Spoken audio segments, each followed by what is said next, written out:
Hello fellow Sapiens, and welcome to Sleepless Homo. I make these documentaries for people like you, the ones who are still awake, still thinking, still wondering. Whether you're getting ready to sleep, working late with headphones on, driving through the night, cooking dinner, or quietly spiralling in the shower, this is a space to slow down. What you'll find here isn't speculation, hype, or fast answers. It's soft science, built from archaeology, genetics, deep time, and the humble truth that sometimes we still don't know, but we can wonder together. If you appreciate this kind of storytelling, slow, thoughtful, and built to last, it really helps if you like the video or subscribe.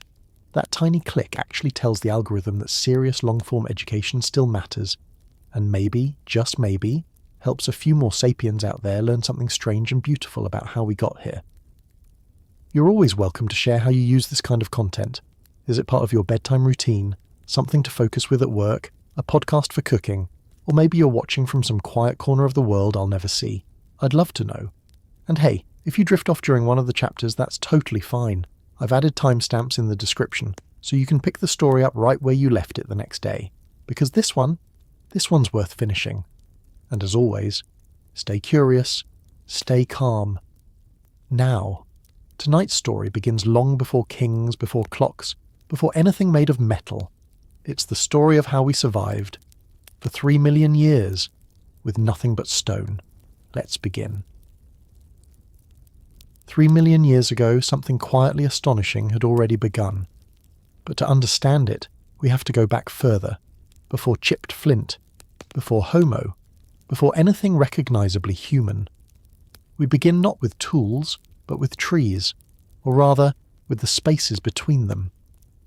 Around 7 million years ago, much of Africa was still green. Dense tropical forests stretched in every direction, especially in the equatorial regions. But change was underway. Tectonic shifts were reshaping the landscape, slowly tearing the East African rift apart. In the process, they lifted the highlands, rerouted rivers, and tilted ecosystems on their axis. The climate, once warm and consistently wet, grew patchier. Some regions dried out, others became seasonal. Forests began to fragment, opening up into mosaic habitats where woodlands met grasslands and tree cover thinned into open space. And it is here, in these unstable borderlands, that our story begins. In these mixed environments, one trait began to matter more than it had before. The ability to walk upright, not for long distances yet, not like a human, but upright enough to free the hands, upright enough to peek over tall grasses, upright enough to navigate between food patches or shaded groves. This was not yet a deliberate adaptation. It was an advantage forged by circumstance, and it is in this backdrop that we meet some of the earliest candidates in our lineage. Sahelanthropus chadensis, discovered in what is now Chad, lived about 7 million years ago. Its skull, with a flattened face and small canine teeth, suggests something transitional. Most intriguing is the placement of its foramen magnum, the hole where the spine connects to the skull. It sits closer to the centre than in chimps, hinting that this animal may have walked more upright than its forest-dwelling cousins. Still, we cannot say for sure. The fossil evidence is fragmentary, and the debates remain unresolved. Slightly later comes Aurorin tuganensis, around 6 million years ago, found in Kenya. Here the evidence grows more compelling. A partial femur shows signs of weight-bearing similar to that of later bipedal apes. Aurorin likely moved both in trees and on the ground, transitioning between two worlds that were both fading and forming. Then there is Ardipithecus, especially Ardipithecus ramidus, from about 4.4 million years ago, whose surprisingly complete skeleton offers a rare window into this twilight of ape and ancestor. Ardi, as she's nicknamed, had a grasping big toe suited for climbing, yet her pelvis and leg bones suggest she also walked upright when needed. She's not a chimpanzee, but she's not us either. What she represents is something else entirely. A branch adapting not to one world, but to two at once. Forests above, grasses below, survival in between. By the time we reach about 4 million years ago, these transitions begin to solidify in the form of Australopithecus. One of the most famous is Australopithecus anamensis, identified through fossilized jaw fragments and tibiae. Anamensis walked more consistently upright. Its teeth show wear from tougher foods, likely from open environments. This was no longer just an occasional biped. This was an ape increasingly shaped by the ground beneath it. Following closely is Australopithecus afarensis, appearing around 3.9 to 3 million years ago. Her name may not be familiar to all, but one of her skeletons is. She's called Lucy, and while this episode will revisit her in depth later, here we simply note what she represents.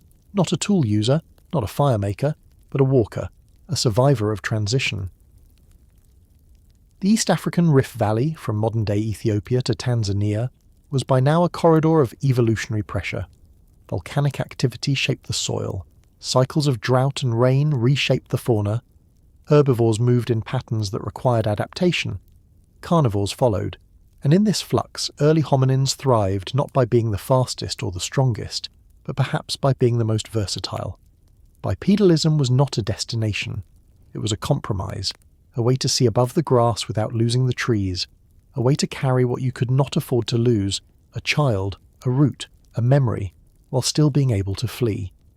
But what made Africa ready for us was not just its shifting terrain, it was its complexity. These ancient landscapes forced problem-solving. They created distance between food sources, requiring planning and spatial memory.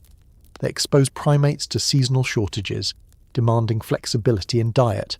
And perhaps, just perhaps, they fostered something harder to fossilize: social negotiation, cooperation, attention.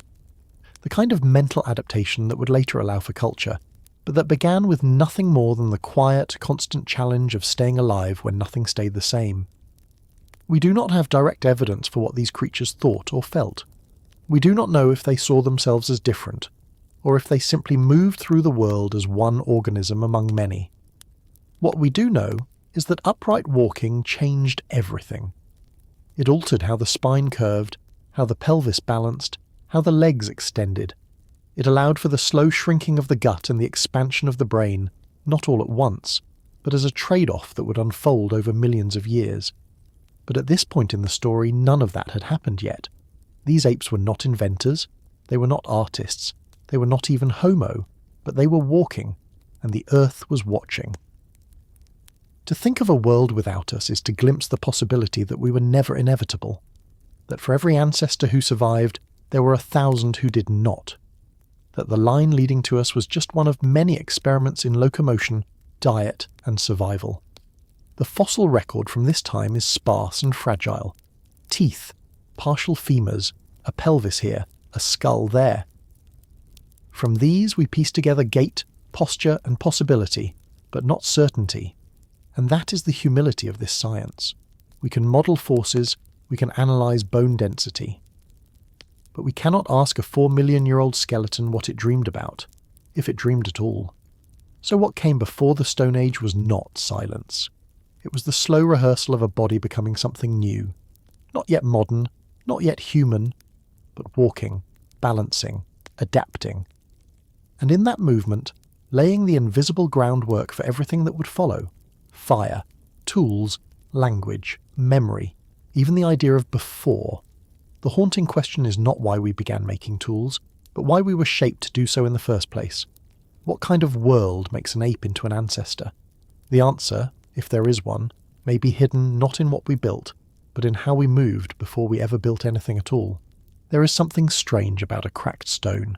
If you found one on the ground today, you might step over it, assuming it had been broken by weather or accident. But 3,300,000 years ago, a single flake sliced clean off a river cobble in what is now Kenya, and someone noticed. Not just the sound it made, not just the shard that flew, but something more. An edge, a cut, a difference. And somewhere in that difference, something changed. It wasn't the first time a primate had used a rock. Other animals do that too. Chimps crack nuts, sea otters smash clams, even crows will drop stones to raise the water level in a pitcher. But this was different. This was not about using an object. This was about altering one. We do not know the name of the being who did it. It may not have been human at all. The site at 𝐓𝐈𝐌𝐿𝐄𝐒 in northwestern Kenya, dated to about 3,300,000 years ago, contains what are now the earliest known deliberately modified stone tools.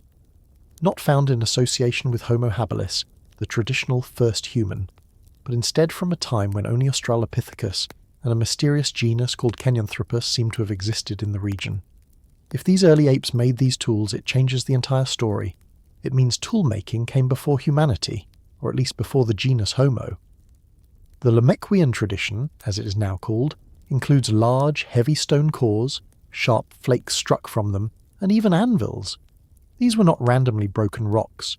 They show percussion angles and fracture patterns that indicate deliberate flaking. Someone, over and over, struck one stone with another until a cutting edge emerged. This was not instinct. It was technique. There is a common temptation to draw a line from this behaviour directly to us, to say that the one who struck that first flake must have been trying to become human. But that is not how evolution works. The being who flaked that stone likely had no more idea of what it meant than a chimp, today, understands the physics of a hammer. What mattered was that it worked, that it allowed access to something new. At nearby sites of similar age, butchered animal bones have been found, long bones with cut marks and percussion damage. Someone, or something, was removing flesh from carcasses, breaking bones for marrow, tapping into a calorie source that had previously been locked away behind thick hide and tougher luck. This was not yet hunting. It was likely scavenging. Waiting until large predators finished their meal, then stepping in to clean up what was left. But with stone, cleanup became surgery. A sharpened flake could deflesh a limb faster than teeth or claws, and over time, this new advantage added up. By 2,600,000 years ago, the pattern became more consistent. At sites like Gona in Ethiopia, we begin to find a new style of stone tool, smaller, more refined, and more standardized. This is the beginning of what is called the Oldowan tradition, named after discoveries at Olduvai Gorge in Tanzania. Unlike the heavy 𝐓𝐿𝐼𝐌𝐄𝐒𝐒, Oldowan tools are more efficient. They consist of flakes, cores, and hammer stones, but the technique is now clearly intentional. Flakes are struck off with precision. Edges are used and resharpened. Some tools were even transported far from where they were made, suggesting foresight. The creatures behind these tools were not just reacting to opportunity, they were preparing for it. Who were they? Fossil evidence suggests the first Oldowan tools may have been made by early Homo species, likely Homo habilis, but possibly even Homo rudolfensis, or late Australopithecines. The bones and the stones don't always show up together, so there is still debate. What is not debated is that something had changed. This was no longer opportunistic smashing. This was cognitive. The leap here wasn't just the sharpness of the tools, it was the sharpness of thought. You had to understand that a stone could be broken in a certain way, with a certain gesture, at a certain angle, to create a functional result. That understanding had to be shared, mimicked, passed on. It is possible that the first human culture was not language, not art, not fire, but flaking. The flake as an idea, the sharp edge as a memory. It's difficult to describe just how much cognitive load is required for this kind of action. Fracture mechanics must be observed and then repeated. You must know which stones to choose, how to hold them, how much force to apply, and then you must have the patience to do it again and again until you have a working tool. It is a strange kind of intelligence. Not the intelligence of speech or numbers, but of hands, of muscle memory, of intention without symbols. This is the intelligence that would eventually build everything else. But here, in the Oldowan, it is still raw, still experimental. One thing worth noting is that Oldowan tools were not wildly diverse. Unlike modern toolkits, which include dozens of specialized objects, early toolmakers seemed content with a small set of forms. Cores, flakes, choppers, that was enough, and for over 1 million years it would remain enough. This is what archaeologists call technological stasis. To our modern minds it can feel like stagnation, but that is a projection. In reality, it may represent a stable solution, a technology that did exactly what it needed to do in the environments where these beings lived. Most of these early sites are still concentrated in East Africa, in the Rift Valley regions of modern-day Kenya, Tanzania and Ethiopia. This is no coincidence. The rifting process exposed rich deposits of both stone and fossil, making preservation more likely. But it also shaped the landscapes in which these hominins lived. Forests and grasslands overlapped in complex mosaics, and water sources shifted with the seasons. In this variable environment, flexibility was survival. A stone tool could be used to butcher a carcass, dig up tubers, or even crack nuts. The uses multiplied as the brains behind them did, and perhaps that's the point. The tools didn't just help these beings survive, they helped shape the brains that would later build cathedrals and space probes.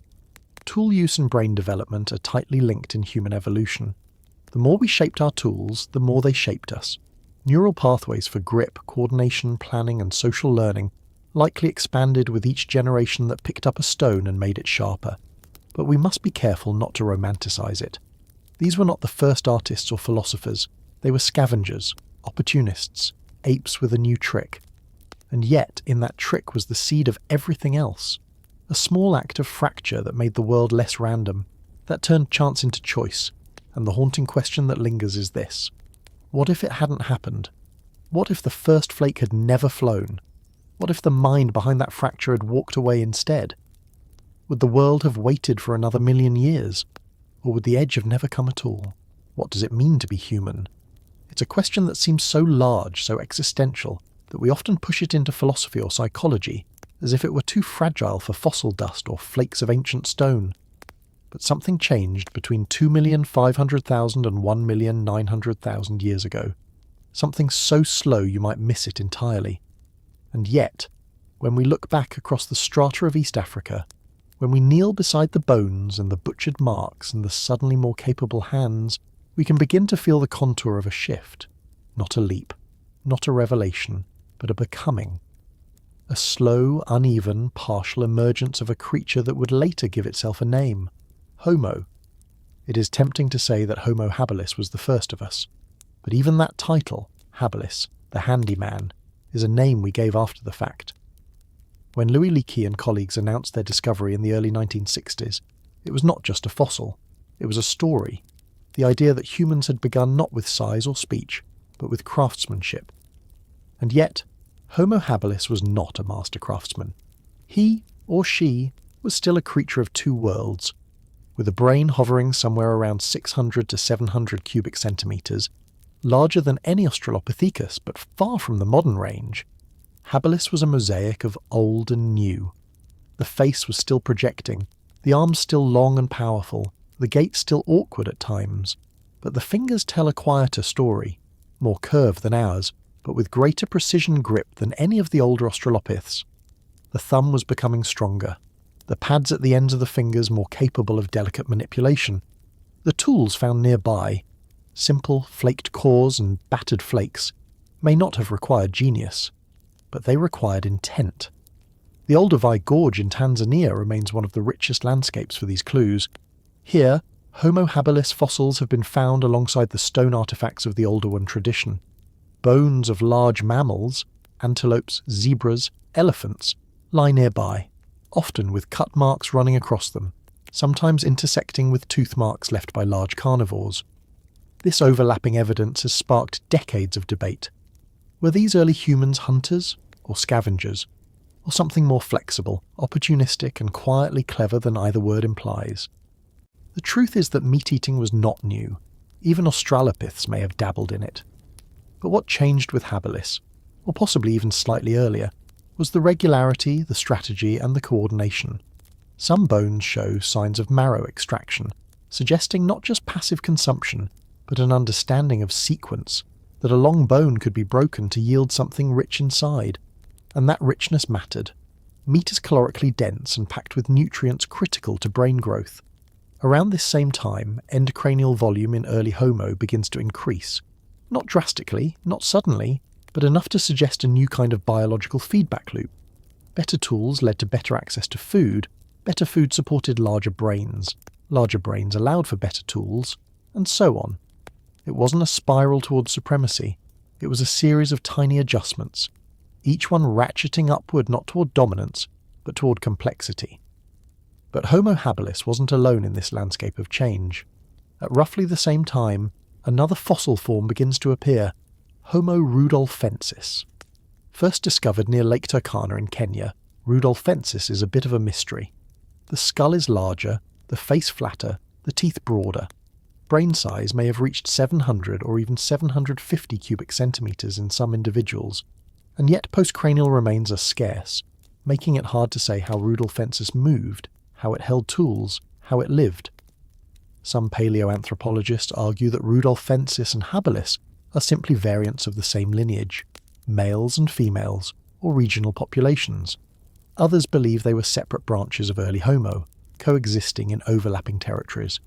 Either way, the point remains, this was not the clean ascent of a chosen species. It was an ecological experiment, playing out over centuries and savannas, one slightly larger brain at a time. Kenya's 𝐓𝐈𝐌𝐿 region adds further layers to this picture.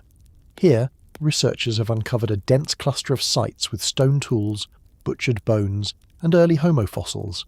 The sediments are well preserved, the dating reliable, the pattern surprisingly consistent. Wherever we find the tools, we find a slightly different kind of presence, less opportunistic than before, more planned. Sometimes clusters of tools appear far from the raw material sources, suggesting transport, and that word, transport, may not seem revelatory, but it hints at something fragile and vast. Foresight. The decision to carry a useful item for use later, in a different place, implies an internal map, a memory of what has been, and a quiet rehearsal of what might come next. Even more subtle is the possible shift in social life. While bones and tools survive, conversations do not. But we can infer. The efficiency of butchery techniques suggests shared knowledge. The presence of multiple individuals at kill or scavenging sites suggests cooperation. And the danger of navigating a predator-rich landscape with only stones and smarts suggests a level of social cohesion we may never fully grasp. Were there proto-language vocalizations? Probably. Were they naming things, planning hunts, or just sharing emotion, fear, excitement, hunger, in a kind of tonal communion? We do not know, and that's the point. Science is not here to fill in the gaps with stories. It is here to hold the space open, to remind us how much of becoming human is still missing. The Rift Valley itself shaped much of this evolution. Tectonic shifts created lakes and exposed sediments. Volcanic ash preserved traces in ways few other regions could. And the patchwork landscape, alternating between grasslands, brush and wooded margins, may have provided the selective pressures necessary for flexibility. In this unstable mosaic, adaptability was survival. The earliest Homo species were not specialists. They were generalists with good hands, decent memory, and a willingness to change. That might be the most human trait of all. By the end of this period, something fundamental had occurred. We were still small, still quiet, still scattered across a few valleys in East Africa. But we had crossed a line we could not uncross, not just anatomically, cognitively, behaviourally. We had begun to shape the world outside our bodies with intention, and once that starts, it doesn't stop. Each flake broken from a cobble, each bone stripped a little cleaner, each memory passed on in gestures, grunts, or silence. This was the real revolution. It just didn't look like one. So what makes a human human enough? Is it a bigger brain, a better grip, the taste for marrow, the cautious sharing of meat beneath a tree while the lions still circle? Maybe it's none of those things alone. Maybe it's the moment a primate breaks a rock and something shifts. Not just in the stone, but in the mind that broke it. Not all at once, not everywhere, but enough to begin the long rehearsal for everything that would follow, and enough perhaps to suggest that becoming human was never about being finished. It was about never being finished at all.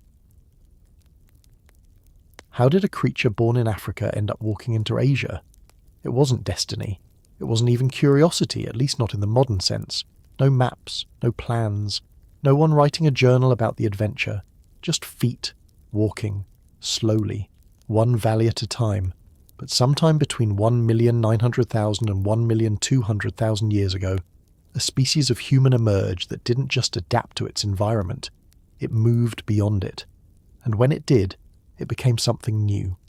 Taller, leaner, quieter, more enduring. This was Homo erectus, and it was the first of our kind to leave the continent where all of us began. Homo erectus appears in the fossil record like a whisper gaining momentum.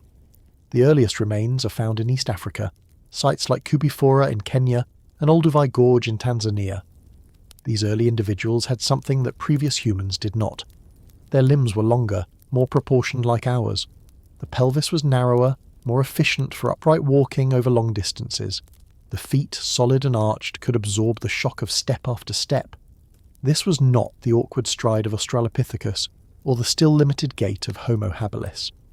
This was a skeleton built to travel, not in bursts but in endurance. Homo erectus didn't sprint across continents, it simply didn't stop walking. The brain was larger too, often approaching 900 cubic centimetres in early specimens and eventually growing beyond 1,000. But this wasn't just about thinking, it was about coordination, memory, and response. Moving into new environments meant dealing with change, different animals, different plants, colder nights, thinner air. Homo erectus didn't invent new technology overnight to solve these problems, but it survived them, and survival, across that scale of space and time, is its own kind of genius. One of the most revealing sites is in Georgia, near the small town of Domestication. Here, in sediments dated to around 1,800,000 years ago, researchers uncovered a remarkable collection of fossils, not just a skull or two, but nearly complete individuals, 4 or 5 of them, preserved in what was once a stream bed. The Domestication hominins had small brains by Erectus standards, some as low as 600 cubic centimetres, but they had the same body plan: slender legs, human-like feet, and simple stone tools, not unlike the older one flakes and cores found in Africa. This was no flash of genius, just a steady expansion. The Domestication site tells us something profound, that leaving Africa didn't require complexity, it required capacity. The capacity to endure, to adapt, and to keep moving, even when no one had ever gone that way before. From Georgia, the trail extends east, much further east. In northern China, at a site called Nihewan Basin, archaeologists have uncovered stone tools, simple flakes, but unmistakably modified, that date back at least 1,600,000 years. Further south, in Java, Indonesia, Homo erectus fossils appear in layers more than 1,500,000 years old. How did they get there? Likely by island hopping across what we now call Sunderland, a vast stretch of lowland that was at the time exposed by lower sea levels. It wasn't a single journey, it was generations of quiet migration. Rivers followed, game pursued, hills crested and forgotten, and across it all the steady erosion of boundaries. What had once been a local species became a continental one. The tools that travelled with them were still simple, mostly flakes and chopping implements, more older one than anything else. No dramatic breakthroughs, no sudden revolutions, but they worked. And in places like Bose Basin in southern China, hammerstones and anvils have been found alongside butchered animal bones, suggesting that Homo erectus was not merely passing through.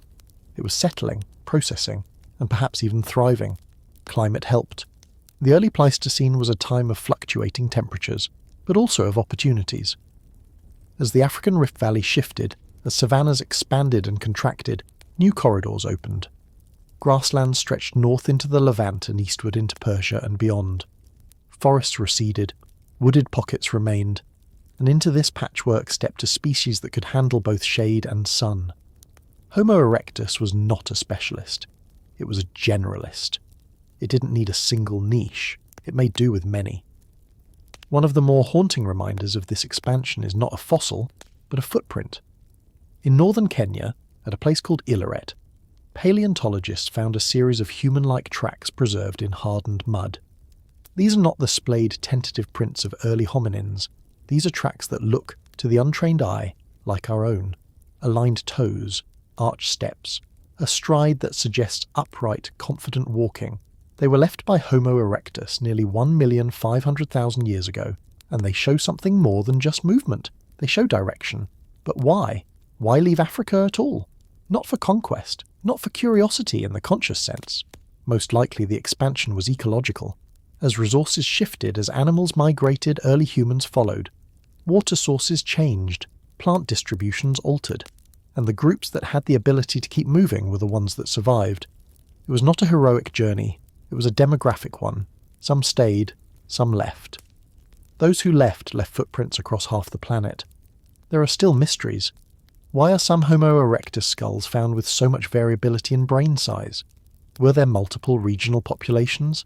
Is the term Erectus even sufficient to describe all the different forms from Java, China, and Central Asia? Some researchers argue for regional subspecies. Others propose even deeper splits. But whatever the taxonomic labels, the pattern holds. By 1,200,000 years ago, humans had done something no primate had done before. They had become a global animal. This wasn't a story of progress. There were limits. The tools remained basic for nearly another million years. There is no widespread evidence of shelters or organised hunting. And while social life surely existed, it left few traces we can recognise. But the real revolution had already happened. The world had changed shape, not geologically but biologically. It now contained humans in motion, not in one ecosystem, not in one form, but across continents, and this raises a deeper question. When Homo erectus walked into Asia, was it still Homo erectus, or had the journey already begun to transform it? Are species boundaries real lines, or just the temporary names we give to things that won't stop changing? Every footfall carried a body and a brain into unfamiliar lands. Every new valley posed a challenge, and every generation born far from the rift carried a slightly different map in its bones. We are often told that humanity began in Africa, and that is true, but just as true is this: humanity began again in Georgia, in China, in Indonesia, not because the species changed, but because the context did. And as the bones of Homo erectus lie scattered from the banks of the Black Sea to the equatorial jungles of Java, they whisper a quiet truth. We are not from one place. We are from many. We are the descendants of a species that once walked into the unknown without knowing it was doing anything remarkable at all.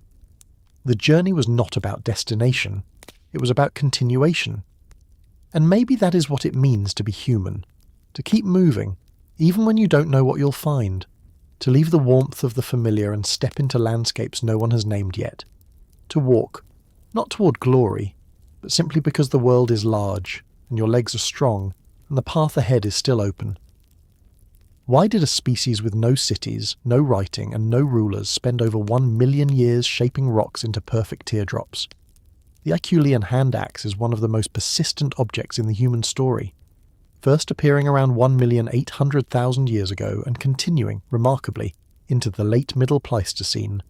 These tools are so ubiquitous and consistent that some archaeologists have called them the first true artefact of design. From the banks of the Thames to the open plains of the Rift Valley, from India's Soane Valley to the edges of Iberia, the hand axe is there, pointed, symmetrical, and unmistakably human. And what makes it even stranger is this: it didn't change very much for over 1 million years. To understand the hand axe is to understand a shift in how early humans began interacting with their environment, not just reacting to it, but reshaping it with intention. The 𝐓𝐿 industry, as it's now called, followed the earlier older one tradition of simple flake tools. But unlike those expedient one-off flakes, 𝐓𝐿 tools required planning. Shaping a good hand axe isn't just about bashing a rock until something sharp appears. It's about visualizing a shape inside the stone before you even begin. That alone tells us something. Whoever made these tools could hold an idea in their mind, not a vague instinct, but a pattern, and then bring it into being, one strike at a time. The earliest examples of hand axes come from East Africa, especially sites like 𝐓𝐿𝐄𝐒 in Kenya and Konso in Ethiopia. At first, these tools were rougher, larger, often ovate or elongated. But over time, a strange thing happened. The shape began to converge. By around 1,200,000 years ago, across multiple regions, we start to see hand axes with a consistent outline, ovate bases tapering to a point, thin bifacial flaking, balanced symmetry. This wasn't random. It looked like tradition. But whose tradition? Most scholars associate the 𝐓𝐿 with Homo erectus, and in later cases, with other large-brained Homo species across the Old World. Whoever the makers were, they seemed to agree, over immense spans of time and space, that this was the right way to make a tool. And that brings us to one of the more eerie mysteries of this technology. The hand axe spread almost globally, but without innovation. It was perfected, then preserved. Imagine a single design being passed from generation to generation for over 1 million years. In our modern world, where styles shift in weeks and devices become obsolete in months, that kind of continuity feels impossible. Why did it last so long? One theory is simply that it worked. A good hand axe is an incredibly versatile tool. You can butcher a carcass, scrape hides, dig roots, chop wood. You can use it as a knife, a wedge, even a throwing object in desperation. But efficiency alone doesn't fully explain the persistence of form. Some archaeologists suspect the hand axe was more than just a tool. It may have been a teaching object, a way to demonstrate knowledge, a way for one hominin to show another how to think. There's also something almost aesthetic about the best Acheulean hand axes. At sites like Boxgrove in England or Kalambo Falls in Zambia, some tools show a precision that seems unnecessary for mere utility. Perfect bilateral symmetry, smooth surfaces, balanced weight. These weren't just sharp rocks, they were crafted with care. Some have suggested they may have had a social or even sexual signalling role, like peacock feathers in stone. Others think the symmetry was a side effect of better knapping skills. Those who flaked better simply produced more balanced tools. The truth is, we don't know. What we do know is that the design mattered enough to preserve. It also mattered enough to teach. Acheulean tools require skill to produce, and that skill isn't easily invented from scratch. It has to be learned, refined, passed down. This implies some form of teaching behaviour, possibly imitation, perhaps demonstration, maybe even something closer to structured guidance. But again, the evidence is indirect. What we see in the stones is consistency. And consistency over generations means culture. The scale of this cultural transmission is staggering. From Africa, hand axe technology spread north into the Levant and across into Europe. At Cima del Elefante and Atapuerca in Spain, early layers show tools of clear Acheulean origin. In India, sites in the Symbolic hills preserve thousands of hand axes strewn across ancient floodplains. These tools weren't just scattered, they were everywhere. And while the shapes varied slightly by region and time, the core idea endured. A bifacial tool pointed at one end, grippable at the other, flaked with skill. And yet, despite this sophistication, there's no sign that Acheulean toolmakers crossed a symbolic threshold. There are no carvings, no beads, no decorations, just function, refined over eons. This raises a quiet tension in how we think about early humans. We often equate intelligence with novelty, the constant invention of new forms. But what if the deepest form of intelligence was conservation? The careful keeping of what works, and the humility to not reinvent it unless necessary. Over 1 million years is not a footnote in our species' history. It's most of it. For the vast majority of our time on Earth, we lived in small groups, used stone tools shaped by hand, and passed those techniques through generations without writing, without schools, without monuments. The hand axe may not tell us what these hominins thought, but it tells us that they thought, that they remembered, that they had patience. There's also an elegance to the fact that this object, so basic in form, became the first global design. Before the wheel, before the plough, before the temple or the tablet or the city, there was the hand axe, and not just one. Millions of them, strewn across deserts, forests, riverbanks and caves. A silent language of stone speaking across species and centuries. Eventually, of course, the 𝐓𝐿 would fade. New technologies would emerge. New species would appear. But for a very long time, that pointed teardrop was the signature of human presence. It's worth asking, how many of our own tools will last 1 million years? How many of our designs are worth preserving not for a season, but for an epoch? The haunting question is not whether the hand axe was the best tool ever made. It's whether it marked the first time a human looked at the world and said, "This shape matters," and then passed that idea on, again and again, until it became not just a habit, but a memory in stone. What happens when an animal brings the sky to the ground? For almost the entire history of life on Earth, fire was something to fear. It came from lightning and volcanoes, from dry leaves and hot winds, from places too powerful to touch. But at some point, perhaps around 1 million years ago, a strange primate stopped running from it, and instead stayed. That moment, when fire ceased to be just danger and became tool, warmth, memory, may be one of the most quietly transformative turning points in the human story. Not an invention, but an allegiance, not a weapon, but a companion. Taming fire wasn't just about survival, it was about control, over time, over energy, and maybe over each other. Let's start with what we think we know.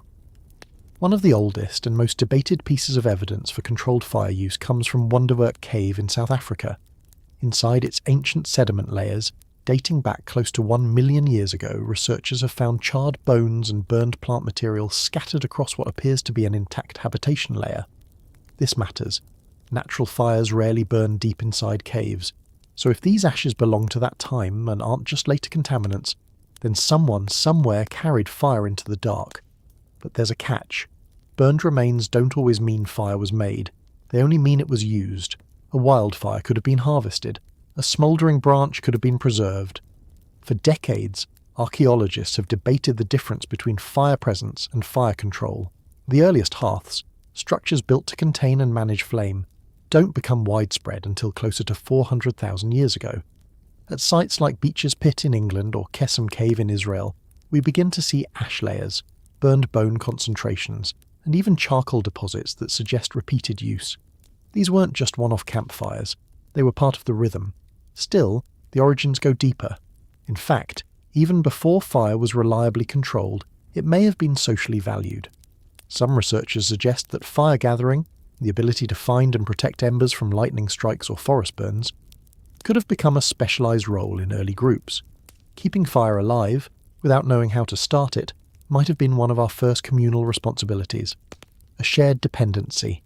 Because when you lose fire in a cold night, you lose more than heat. You lose protection, light, a cooking source, and perhaps even the emotional heart of your group. And cooking, as it turns out, changed everything. Raw meat is hard to digest.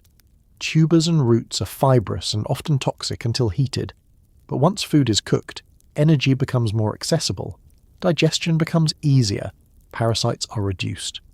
Some anthropologists argue that the adoption of cooking, even sporadic at first, led to major physiological shifts: shorter guts, smaller teeth, larger brains, bodies that adapted to an external stomach.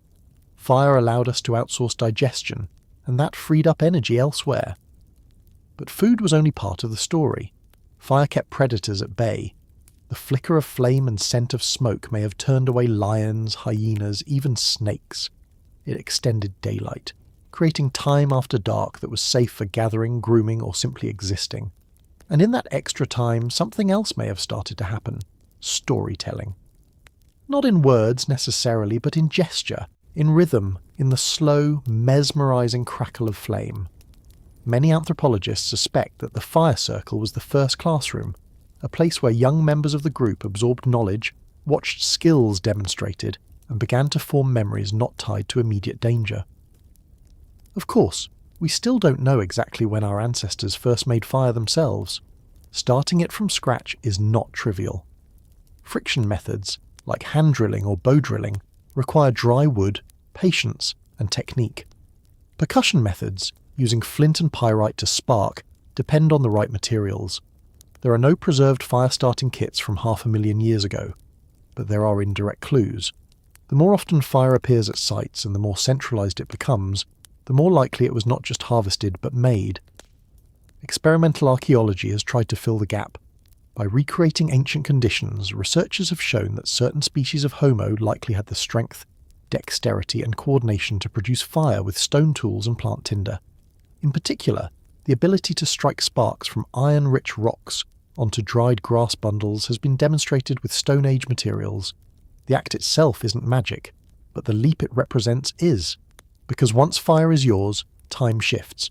You can soften hides, warm infants, roast marrow, harden wooden spear tips, even boil plants for medicine. You can live in colder places, stay out longer at night, sleep deeper, knowing predators are less bold. You can gather, not just for necessity, but for ritual, for warmth, for presence. In a way, fire did not just extend the day, it extended the mind. By 400,000 years ago, this new pattern of living with fire becomes increasingly visible in the archaeological record. At Terre Amata in France, ancient hearths show signs of structured activity. At 𝐓𝐈𝐌𝐿𝐄𝐒𝐓𝐀𝐌𝐿𝐄𝐒 in Israel, charred seeds and nutshells suggest deliberate fuel choices. And at Schöningen in Germany, wooden spears found near fire residues point to hunting technology that may have been thermally treated to improve performance. These weren't accidents, they were strategies. But fire, like most of our turning points, was a slow revolution. There was no single moment when the sky came down and stayed. More likely, it came and went for hundreds of thousands of years. It flared, flickered, disappeared, returned. Different groups may have mastered it independently. Others may have watched from the darkness. Even today, in some traditional societies, fire is still a thing that is passed down, not just as flame, but as knowledge, a spark kept alive by teaching. And that's the haunting part. Fire didn't evolve, it didn't plan. But somehow, through luck or stubbornness or quiet genius, our ancestors entered into a partnership with it, one that reshaped our biology, our ecology, our emotions, and our nights. Even now, we build cities of artificial light to mimic the comfort of the hearth. We name stars after gods, build temples of steel, chase energy in fossil flames, all echoes of that first ember. No matter how modern we become, there is still something about fire that draws us in.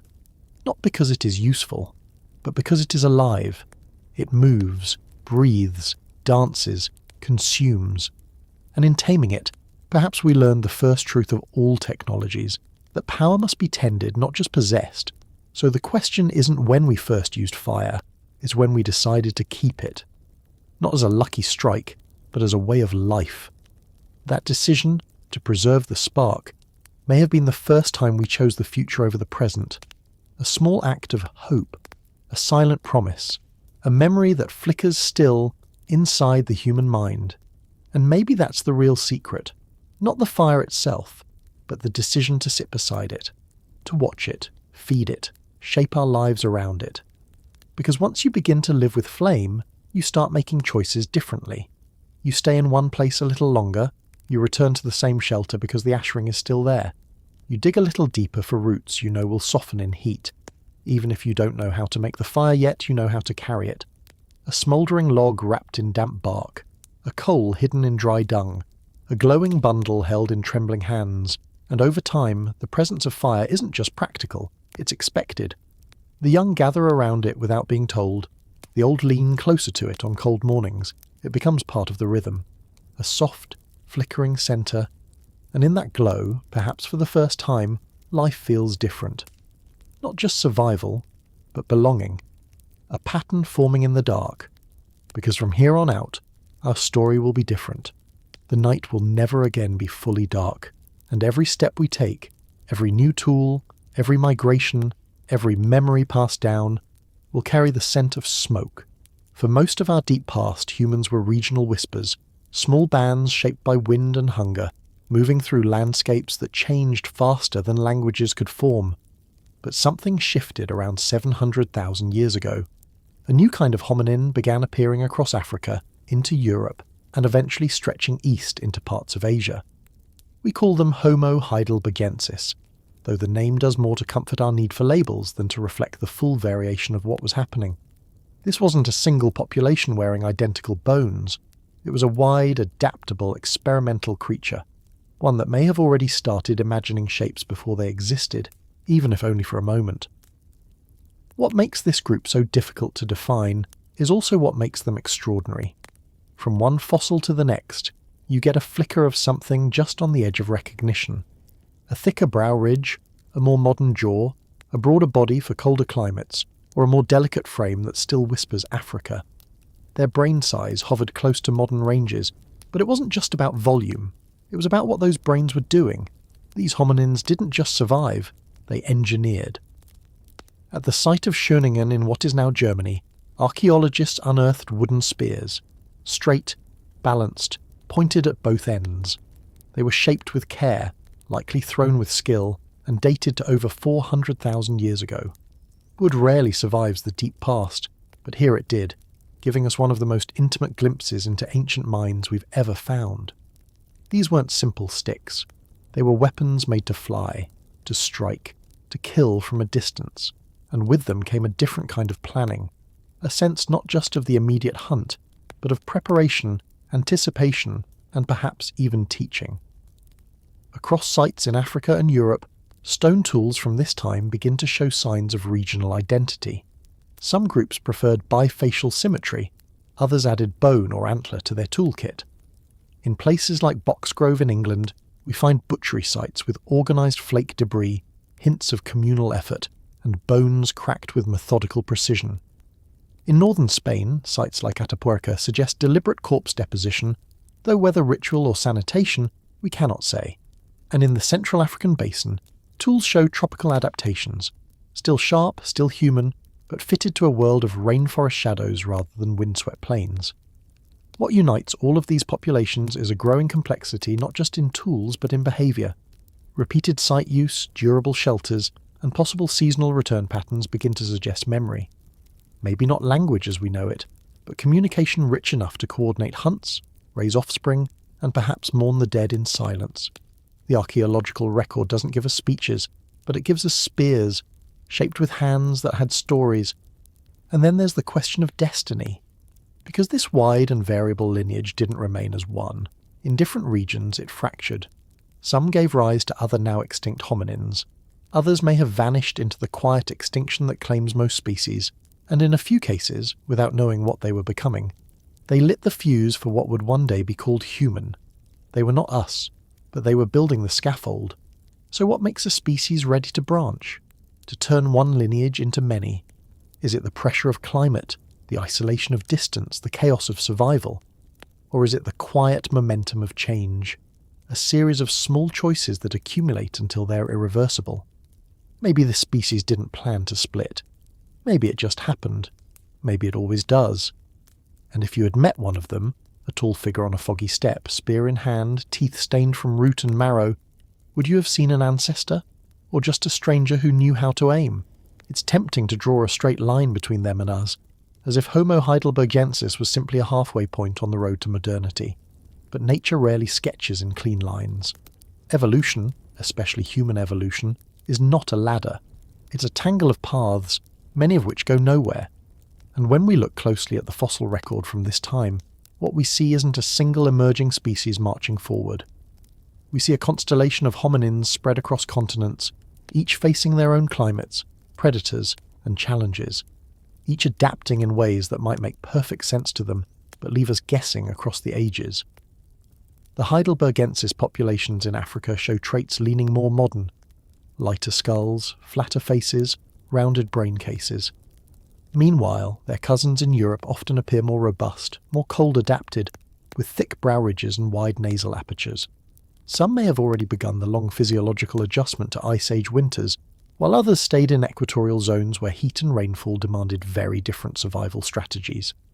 And in Asia, the few fossils we have suggest yet another variation, one we still don't fully understand. It's possible that some of these eastern groups were not Heidelbergensis at all, but descendants of earlier migrations still evolving on their own terms. The further we look, the more the edges blur. Even their tools reflect this diversity. In some areas, hand axes remain dominant, refined and symmetrical with almost obsessive care. In others, simple flake tools persist alongside new composite technologies, hafted points, shaped wooden implements, and perhaps even early adhesives made from plant resins or birch tar. These innovations don't happen all at once or in all places.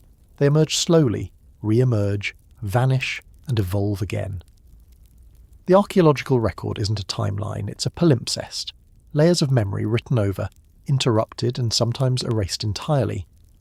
What does seem consistent is the growing capacity for planning beyond the moment. At sites like 𝐓𝐈𝐌𝐿𝐄𝐒𝐒 in Israel, we find evidence of repeated fire use and possible food processing areas, including clusters of burnt plant remains. At Terre Martyr in southern France, what may be post holes suggest structures built to shelter from wind and rain. These are traces not just of reaction, but of foresight, temporary homes, managed landscapes, social space, and always that sense of cooperation. Homo heidelbergensis was big. Many individuals stood over 6 feet tall and had powerful builds, particularly in colder regions.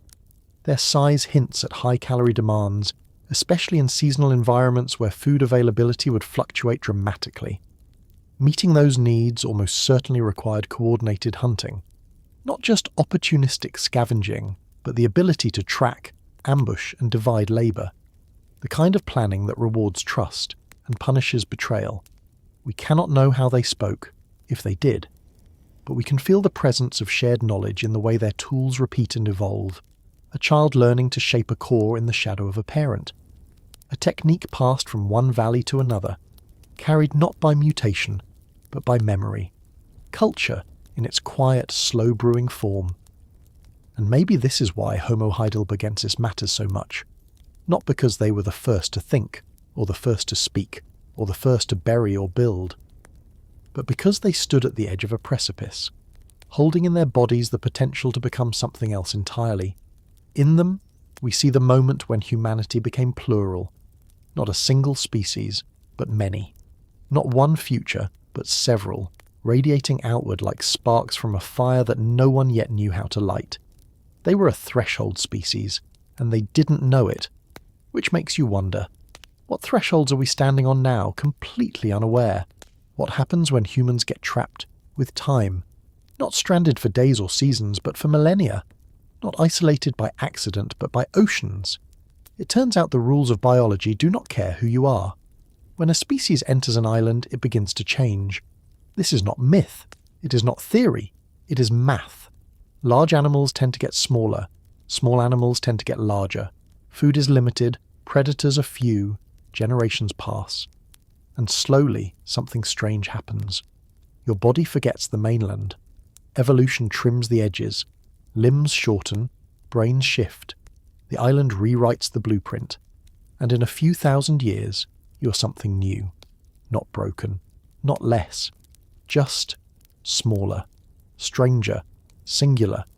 Somewhere between 1 million and 50,000 years ago, this happened to us. Or at least to some of us. The discovery came from a cave on the island of Flores in Indonesia, buried beneath layers of ash and time. It was the year 2003 when researchers uncovered a nearly complete hominin skeleton. She was small, barely 1 meter tall. Her skull was unlike anything seen before, and yet it was human, a different kind of human. She would come to be known as LB1, or more famously the Hobbit. This was not just a short Homo erectus. This was a separate branch, an evolutionary experiment hidden from the world. The remains were found at Liangbua Cave, a cool, protected chamber carved into the volcanic highlands. Inside were stone tools, animal bones, and signs of long-term use. Some of the tools were surprisingly advanced. Small, sharp, flaked stones used for cutting or shaping. But the surprise was not just the tools, it was who had made them. Homo floresiensis had a brain size of around 400 cubic centimeters, smaller than a chimpanzee's, and yet they made tools, butchered animals, and likely hunted the local pygmy stegodon, a dwarf elephant species also sculpted by island evolution. They may have even controlled fire, we do not know for certain. But whatever they were doing it for a very long time. Fossils and tools suggest they may have lived on Flores for hundreds of thousands of years, possibly even coexisting briefly with Homo sapiens before vanishing into the quiet of extinction. To the north, another island held another secret. In the Philippines, deep inside Callao Cave on the island of Luzon, a few small teeth and bone fragments were found in 2007. At first, they seemed too fragmentary to tell much, but as more material emerged, a pattern appeared. These remains, dated to at least 67,000 years ago, belonged to yet another species, Homo luzonensis. Like the Flores hominins, they were small, unique, and unlike anything found on the mainland. Their molars were unusually small, their finger bones curved like those of tree dwellers, and their anatomy seemed to blend primitive and advanced traits in strange mosaic ways. Homo luzonensis may have descended from early Homo erectus migrants who became isolated on Luzon, or they may reflect a more ancient lineage entirely. Either way, they represent yet another forgotten experiment, a human species that adapted in complete ecological isolation, in a world that shaped them like coral shaped by the current. And this is where the island rule becomes more than biology, it becomes philosophical. These were humans who evolved differently not because of divine spark or advanced cognition, but because of where they ended up. Their story was not driven by conquest or invention, but by geography, by the quiet, indifferent role of tectonic plates and sea levels. They were not reaching for the stars, they were surviving inside a boundary they could not escape. Even more humbling is how little brain size seems to have mattered.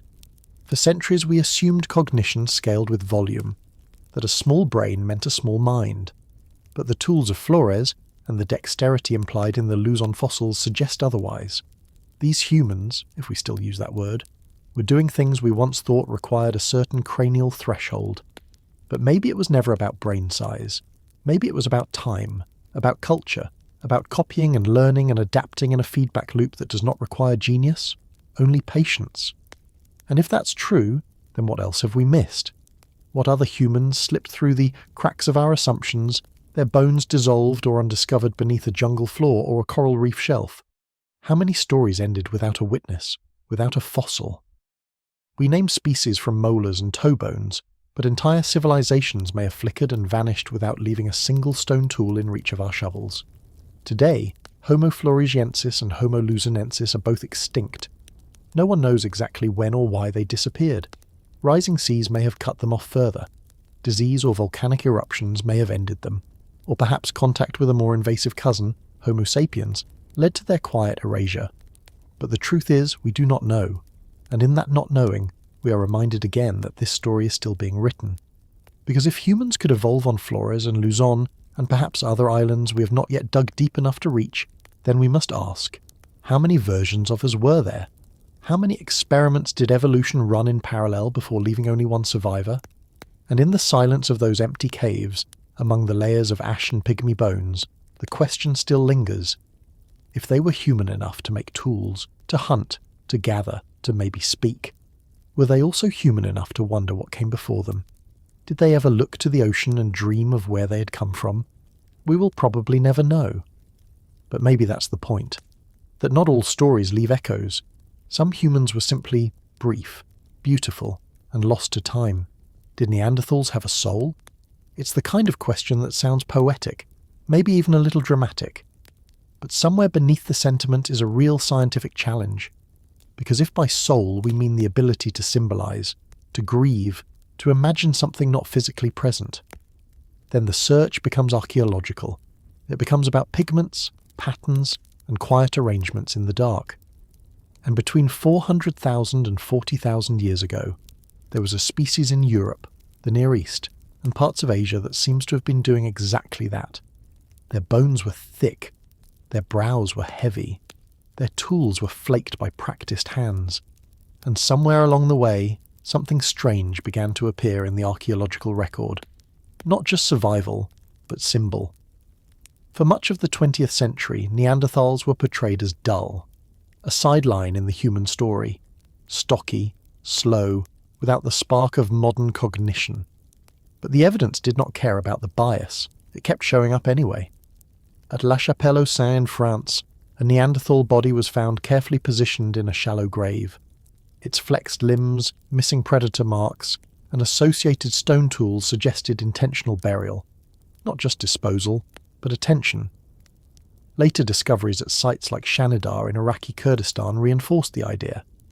One skeleton, Shanidar 4, was found with pollen grains from colourful flowers embedded in the sediment, leading some to argue for a ritual or memorial act.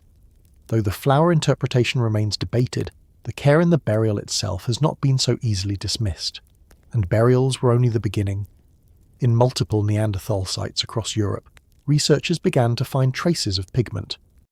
Not smeared randomly, but collected, stored, and sometimes applied to surfaces or to bodies. Red ochre, rich in iron, appears again and again. Sometimes it was scraped into powder, sometimes it was stored in shells or lumps. In one case at Cueva de los Aviones in Spain, Neanderthal-made perforated shells contained pigment mixtures. Some even show wear patterns consistent with being strung together, possibly as beads, not tools, not food, decoration, symbol. Even bones became a canvas. At Grotte du Rhin, a site in France dated to around 50,000 years ago, researchers found an assemblage of Neanderthal tools alongside personal ornaments, pierced animal teeth, ivory rings and grooved bones. Though some debate still surrounds the context of these finds, the possibility remains that Neanderthal were engaging in behaviours long considered exclusive to Homo sapiens. And it gets weirder. In a deep cave system at Bruniquel in southern France, nearly 400 broken stalagmites were found arranged into deliberate circular structures more than 300 metres from the entrance. They were burned, organised, old. Uranium dating placed them at over 175,000 years ago, and they were made by Neanderthals. There are no signs of habitation, no bones, no tools, just these rings of stone lit by fire in a place with no natural light. If this was not symbolic, then it was something close. A structure built for no physical purpose. Something else was happening, and that something else points us toward a mind we don't fully understand. Neanderthals were anatomically distinct from us. Broader pelvises, shorter limbs, robust bones adapted to Ice Age climates, but their brains were large. In some cases, even larger than those of modern humans. The shape was different, perhaps more weighted toward visual and spatial processing, but not lacking in complexity.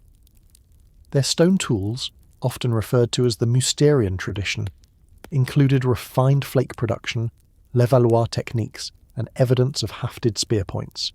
They knew how to plan, to craft, and to return to useful quarries across years. But again, this was still about survival. The deeper question is whether Neanderthals had culture, not just tradition or utility, but shared mental models passed down, expanded, or refined. And in some ways, we can only guess. Bone does not preserve a campfire story. Stone does not fossilize a lullaby, but every shell bead, every ochre-stained grave, every hidden structure in the dark hints at something more than instinct. Something slow, intentional, maybe even sacred.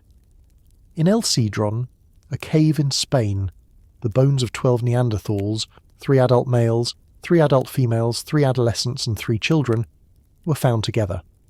Genetic testing revealed they were related, one extended family group. Their teeth showed signs of diet variation. Their bones bore cut marks. They had been butchered, likely during a period of extreme scarcity. Cannibalism is not symbolic. It is survival at its most brutal. But even in that act, something human pulses. Because survival isn't always beautiful. Sometimes culture includes desperation. But then there's another site, Cueva de Ardales in southern Spain, where a stalagmite dome deep within the cave was deliberately painted with red pigment.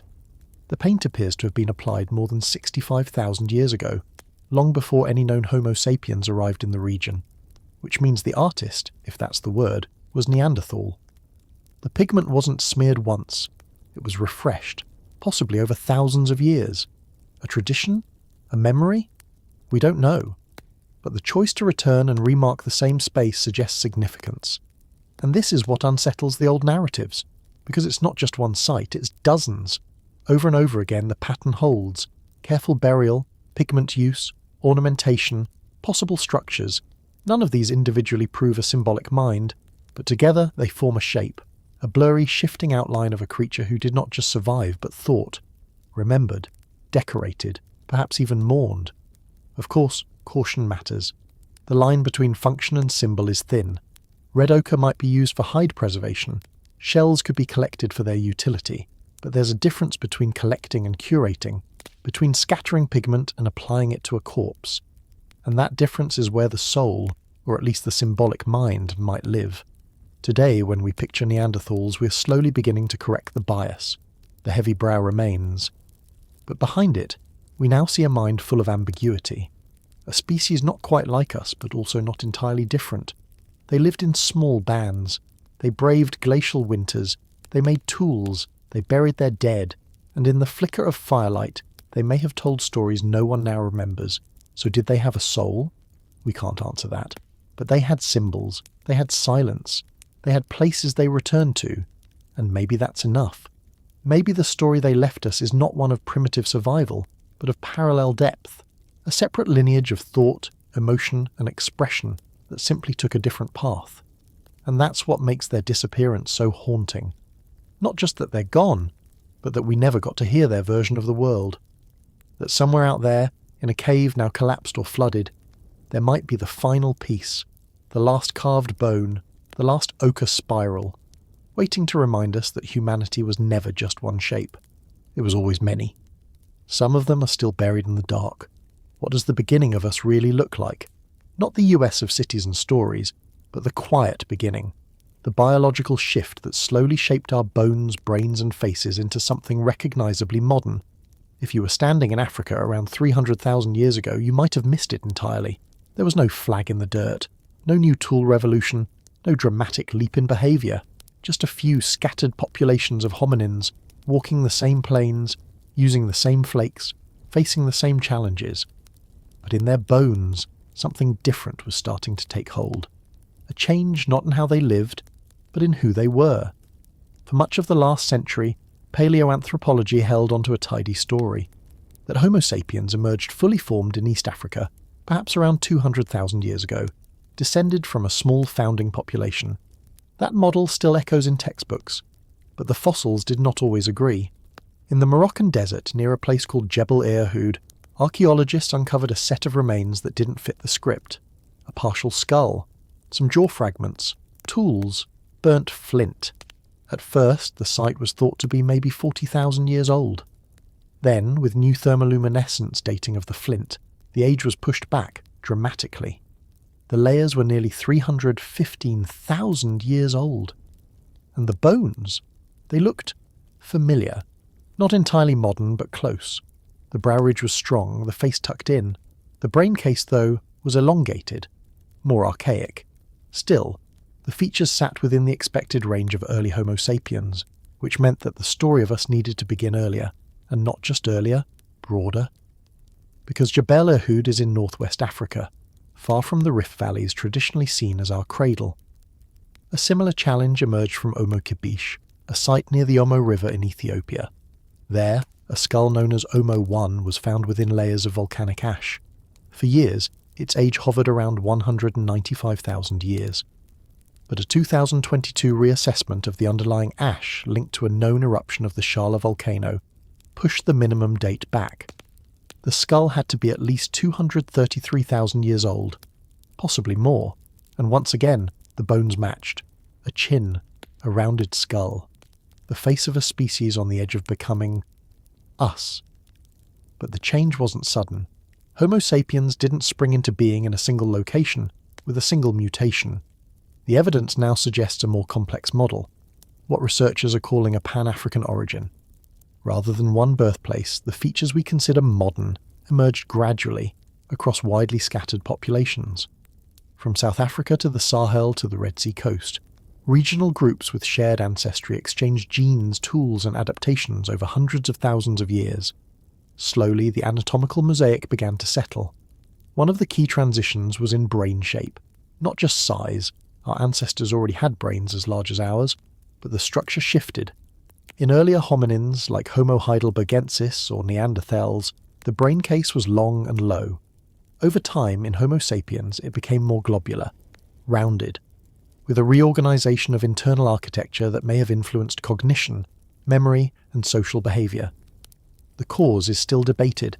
It may have been linked to early childhood development, or changes in face shape and base of skull. But whatever triggered it, globularization marks a turning point, a head now sculpted to hold a different kind of mind. The skeletal changes too were subtle but meaningful, a flatter face, smaller teeth, a more delicate jaw, the shift in pelvis shape, limb proportions and even foot arch, all of it reflecting a long, slow adaptation to a new kind of movement, metabolism, and birth pattern. These weren't just cosmetic differences. They were signs of a lineage that was narrowing in on something specific, a biological platform for what would one day become the cultural explosion we now call human. But that explosion had not yet happened. Between 300,000 and 200,000 years ago, Homo sapiens still lived in small mobile bands. They hunted, gathered, and scavenged. They made stone tools that, to the untrained eye, looked nearly identical to what their ancestors had used. They left behind footprints, hearths, and refuse heaps. What they did not leave, yet, were clear signs of art, symbols, or narrative memory. And that's important, because it reminds us that anatomy and behavior don't always evolve in sync. A fully modern skeleton does not guarantee a fully modern mind. Nor does a large brain mean the presence of language or story. The earliest Homo sapiens may have looked like us, but they probably didn't think like us, or at least not in the ways we now expect. Their world was still rooted in the immediate: survival, reproduction, seasonal movement. Whatever complexity lived in their minds, it was not yet preserved in pigment or stone, and still they endured. Across shifting climates, arid phases, and resource booms and busts, they adapted. Fossil evidence from places like 𝐓𝐿𝐼𝐌𝐄𝐒𝐒 in Ethiopia, dated to around 160,000 years ago, shows individuals with strong modern features and signs of butchery and tool use. In southern Africa, skulls like those from Florisbad or Border Cave add to the morphological range. and the geographic spread. The puzzle is messy, but that's science, and maybe that's what defines this moment most clearly. Not a triumphant debut, but a quiet birth, a scattered lineage, coexisting with other humans not yet dominant, not yet global, just present, walking, learning, changing, piece by piece. And this makes the haunting question even sharper. What would it have felt like to be them?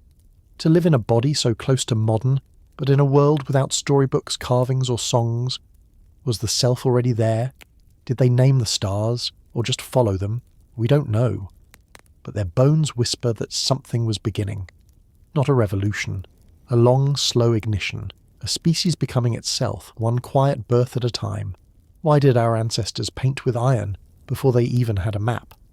Before cities, before alphabets, before even leaving the continent of their birth, they were already colouring the walls of caves with red earth, engraving crosshatches into bone and stone, and stringing shells into beads they likely never ate. Somewhere between 200,000 and 70,000 years ago, Homo sapiens began to do something strange and unnecessary. We began to symbolize, and we did it long before there was any audience but ourselves. If you follow the southern coastline of Africa, near the southern tip of what is now Cape Town, you'll come to a sandstone cliff that hides a cave. Blombos. At first glance, it's a shallow cavity, open to the wind and sea. But inside, under layers of sand and sediment, archaeologists found a whisper of something startling. Blocks of ochre, rubbed smooth by use, some carved with deliberate repeated patterns, crisscrossing lines etched into the soft iron-rich mineral. The dates? Around 75,000 years ago, maybe more. This is not the first place ochre appears, nor the last. But Blombos is one of the clearest. It gives us not only pigment but pattern, not only colour but context. Because buried nearby were perforated shells, tiny nacarious beads, worn smooth and likely strung on a cord. No evidence of a meal, just ornaments, decoration. The shells had been collected and altered. Some may have been carried from sites dozens of kilometres away, which tells us the action was purposeful. The intention was not utility, it was meaning. In another part of the cave, archaeologists uncovered a small slab of stone engraved with a geometric motif, a grid of lines carefully etched into the surface. Again, no direct function. No way to argue it was a cutting board or tool. It was simply marked, possibly with memory, possibly with identity, but undeniably marked by a mind that had moved beyond the moment. And perhaps the most striking find was not the red pigment or the beads, but the workshop. Tucked beneath layers dated to around 100,000 years ago was a small abalone shell used to mix and store ochre. Next to it, a bone spatula used for stirring, bits of charcoal, hammerstones, an actual kit, a paint box. And here, the leap is inescapable. Our ancestors were not just collecting ochre, but processing it, grinding, heating, mixing, storing, not randomly, systematically, over time, with memory, with recipes. This, in many ways, is harder to grasp than any cave painting. A painting might be spontaneous, but a kit implies repetition, a way of doing something again, a tradition, a teacher, a student, a culture. Across southern Africa, similar signs began to emerge. At Pinnacle Point, red ochre appears in layers going back over 160,000 years. At Sibidu Cave, evidence of compound adhesives, made from ochre, plant resin, and other materials, suggests the production of hafted tools combining stone points with wooden shafts. That too is a kind of symbolism, not visual but cognitive, the ability to bind different materials into a unified object, with a purpose beyond the immediate. But the symbolism wasn't just technical. At sites like Border Cave, we see decorated snail shells, more ochre-stained tools, and even traces of bedding layered with aromatic plants, perhaps for comfort, perhaps for insects, but always layered, arranged, chosen. And behind all of it, the red thread continues, because ochre is not just a colour, it is a signal, a substance that binds across cultures and time, rich in iron, ubiquitous in the soil, unnecessary for survival but chosen by nearly every group of humans, across continents, across millennia. From the earliest Homo sapiens in Africa, to Aboriginal body paint, to burial rites in Ice Age Europe. Ochre is the one thing we keep returning to, long before we understood chemistry or had names for blood and rust. And what does that say about us? That the impulse to mark, to colour, to leave a sign is not the end point of civilization, but its beginning? That we made the leap into symbolism not with cities, but with scratches on stone and streaks of red clay smeared on skin? What drove it? Was it memory? Status? Religion? The truth is we don't know. The patterns are consistent, the pigments are real, but the meanings are long lost. There are no cave-side instruction manuals, just layers of ash, pigment and shells whispering a story we're still trying to translate. And maybe it wasn't a single meaning at all. Maybe it was just practice, the slow accumulation of behaviours that, taken together, hinted at something more. A growing capacity for abstraction, a sense that the world was more than meat and danger, that there were patterns, echoes, identities to shape and share. This was before we spread across the globe, before the ice withdrew and the oceans parted, but already, in southern Africa, the seeds of the symbolic mind had taken root, not in a single genius, but in the quiet repetition of small, unnecessary acts. A line scratched into ochre, a shell worn around the neck, a pigment ground and stored for tomorrow.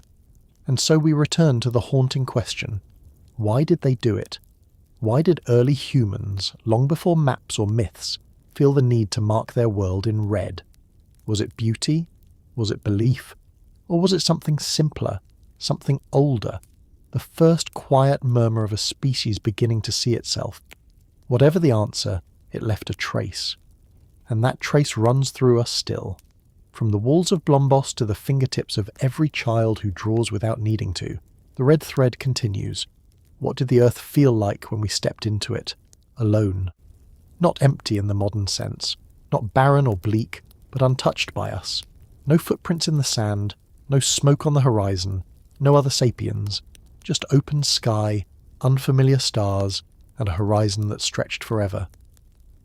Between 100,000 and 60,000 years ago, Homo sapiens, already anatomically human, already carrying ochre and beads and hafted stone, took their first careful steps beyond the African homeland that had shaped their entire species, and the world beyond had no idea what was coming.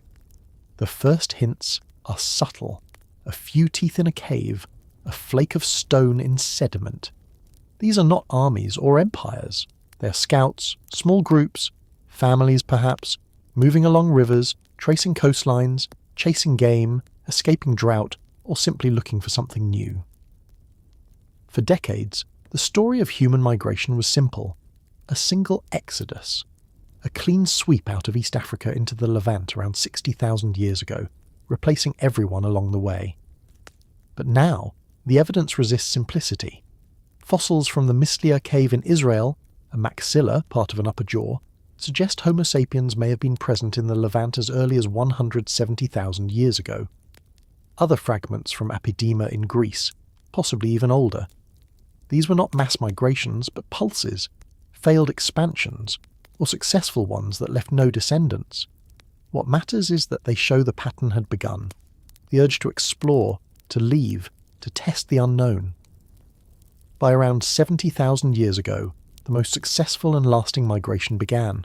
Genetic evidence points to a single population, a subset of Homo sapiens in East Africa, that expanded and gave rise to all non-African humans alive today. This expansion was not a tidal wave, it was a trickle. Small bands, maybe only a few dozen individuals at a time, moving along the southern coast of Arabia, hugging shorelines, exploiting shellfish, mangroves and estuaries. Not inland conquest, coastal wandering. The so-called southern dispersal route is supported by both archaeology and environment. Around this time, sea levels were lower, exposing land bridges and shortening ocean crossings. The Bab el-Mandeb Strait, now over 20 kilometres wide, may have been reduced to a manageable crossing. Once in Arabia, the path eastward was dotted with oases, freshwater sources, and an abundance of coastal resources. The oldest unambiguous signs of Homo sapiens outside Africa and the Levant appear in Southeast Asia and Australia.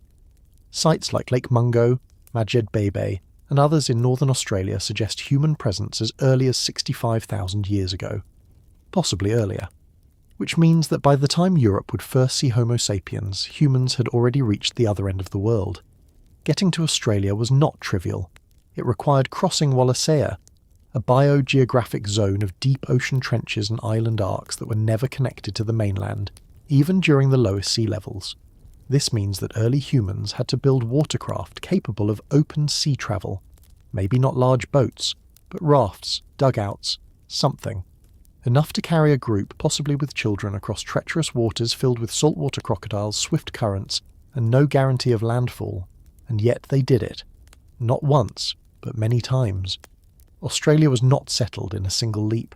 It required multiple crossings, possibly over generations through what are now Indonesia and Timor.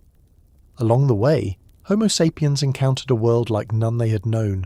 Giant lizards, towering birds, marsupials unlike anything in Africa, diprotodons the size of a car, megafauna that had never seen humans before. This matters. Because for the first time, humans entered ecosystems that had evolved in isolation, and their arrival would have consequences. Though we avoid the extinction question here, it's enough to note that wherever early humans arrived, Australia, the Americas, remote islands, the large animals did not fare well, and this moment marks the beginning of that pattern. A species with fire, tools, social complexity and endurance, meeting animals with no evolved fear of them. But before the consequences came, the awe. Imagine what it was like to step onto a new continent, to hear calls in the trees that had no names, to see tracks in the mud you had no stories for, to walk into landscapes that your ancestors had never imagined, and to realise that no one else was there. No smoke, no drums, no rivals, just land, waiting. In the archaeological record we find scattered clues, charred shells, stone flakes, ochre. It's not grand, but it's persistent.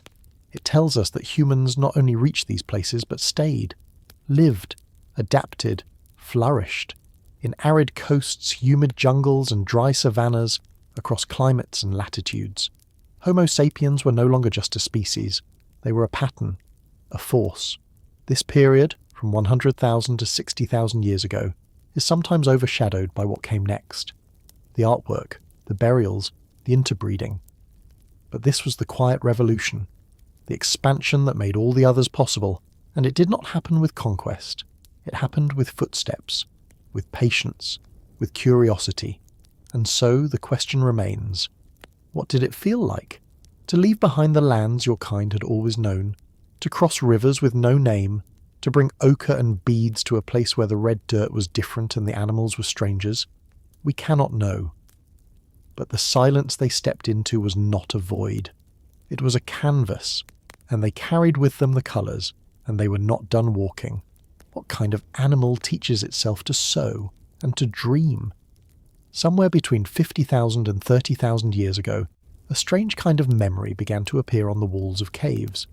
Not written memory, not yet, but something else, something closer to feeling. A bison in motion, a spiral of red dots, a handprint blown in pigment left by someone with a crooked finger. These were not the marks of accident. They were deliberate, precise, and placed where no wind or rain could reach them. They weren't decorations, they were decisions, and they changed the shape of what a human mind could hold. This wasn't the beginning of art. That moment likely came earlier, in Africa, with engravings, beads, and ochre long before any of our ancestors reached Europe. But this was something else. This was the world turned into symbol, and it started quietly, in the dark. In the Ardèche region of what is now southern France, a collapse sealed off the entrance to a limestone cave. Behind it, preserved for tens of thousands of years, was a gallery of life. Lions with tense shoulders and flared nostrils. Horses galloping in herds, some drawn with more than one head to suggest movement. Owls, mammoths, woolly rhinos, species no longer seen together anywhere on Earth. And in the flicker of torchlight, these animals still seemed to move. The walls of 𝐓𝐈𝐌𝐄𝐒 Cave had become a theatre of memory. Radiocarbon dating places many of the images to around 35,000 years ago, though some may be older still. The people who made them weren't recording an event. They were expressing something more durable, a way of seeing, a way of marking time without numbers. And they weren't alone. Across the world, in a limestone cave called Langtadonge, on the Indonesian island of Sulawesi, a pig was painted in deep red pigment. It stands upright, its body broad, tusks curling outward, one foot lifted in motion. The hand stencils around it suggest a kind of framing, a human presence, not shown, but felt. Dated to at least 45,000 years ago, it is one of the oldest known figurative paintings on Earth, and it is not isolated. Across Sulawesi and Borneo, across Spain and the Pyrenees, across the steppe, and into the hearts of mountains, we see the same thing. Human beings crawling into darkness to leave behind something. Not for gods, not for strangers, for memory. At the same time these images were appearing, another technology was emerging, one equally transformative and just as easy to overlook. The needle. Not a crude thorn or sharpened twig, but a true bone needle, often with a polished eye for threading sinew or plant fibre. These tools appear around 35,000 years ago, and they weren't just for patching hides. They allowed something radically new, tailored clothing. In places where winter meant death, this mattered. Loose wraps and pelts could keep you warm, but stitched garments could trap heat, repel moisture, and free up your hands for hunting and gathering. The needle was a survival tool, but it was also a form of care, one that required planning, skill, and an understanding of the human body as something worth protecting. These two innovations, the cave image and the sewn garment, as may seem unrelated. One is expressive, the other practical. One lives underground, the other moves through the cold above. But both reflect the same growing capacity, abstraction, the ability to see the world not just as it is, but as it could be. A lion on a cave wall, a thread through a bone eye, a vision made real through effort. And both suggest something else too, something that doesn't preserve in stone or pigment, a shared attention. Someone had to teach the young how to draw those animals, how to see them not as prey but as forms. Someone had to show a child how to push sinew through a loop, how to tension a stitch, how to make sleeves. These were not instincts, they were traditions, and they took time. Across Eurasia, this explosion of creative and technical activity left behind an archaeological record that feels almost unfairly dense. In the Czech Republic, ivory Venus figurines with exaggerated bodies suggest symbolic representations of fertility or status. In Germany, flutes made from bird bone and mammoth ivory carry melodic potential, literal instruments of emotional expression. In Siberia, beads, carvings, and pierced animal teeth were threaded into garments, worn on the body and buried with care. None of this was survival in the narrowest sense, but all of it was about surviving as something more than just a body, and they were not done walking. And this, maybe more than anything, is where the modern human begins to feel familiar. Not in the shape of the skull or the curve of the foot, but in the patterns we start to leave behind. The desire to represent, to decorate, to carry meaning, to wear memory on the chest, to scratch marks into antler, to leave behind something that whispers, "I was here." It's easy to overinterpret these finds, to imagine religion, myth, or ritual where we may simply be seeing craft. But it's also hard to ignore the density of pattern. When the same pigments appear across continents, when the same types of personal ornaments show up in distant groups with no direct contact, we start to glimpse something that isn't just local ingenuity, a cultural transmission, ideas that spread, techniques that endured, minds that remembered. And yet, even with all this evidence, there is still so much we cannot know. Who made the first figurine?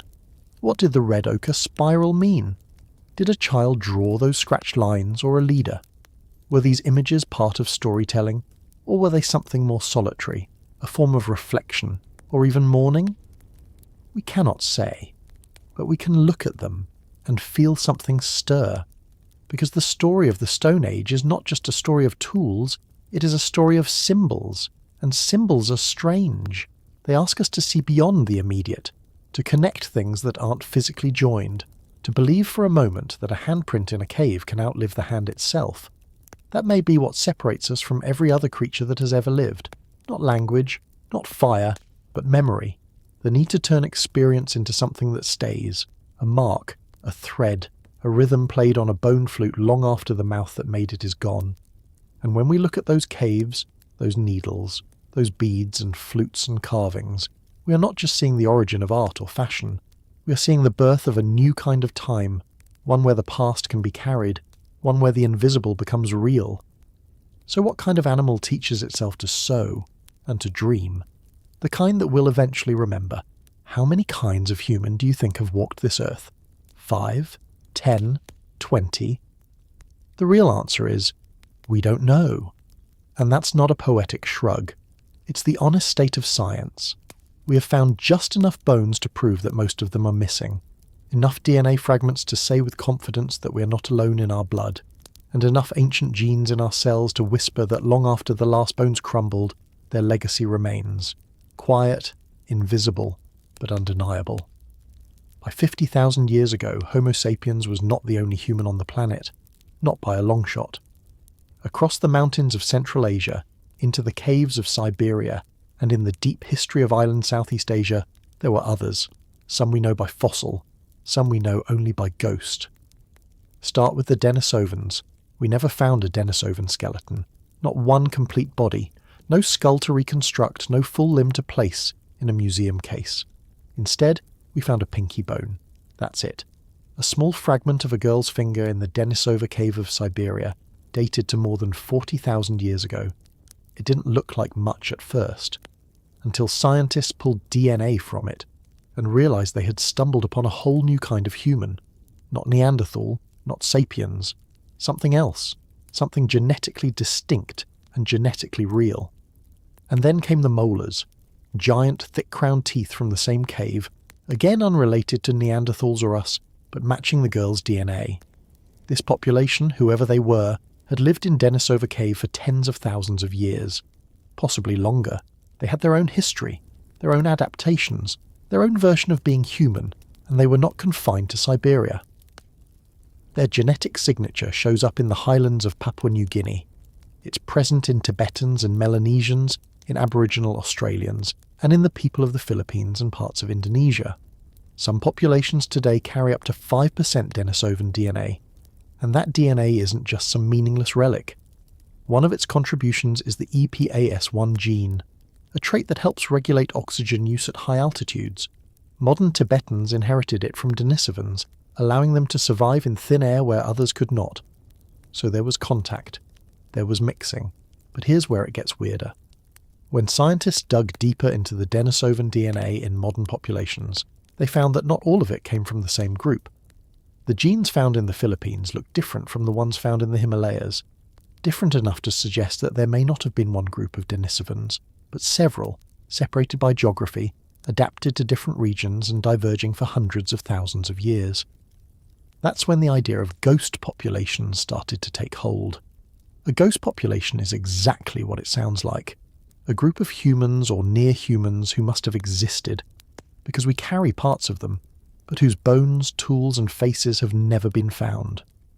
Their only evidence is in the seams of our DNA, like fingerprints in wet ash.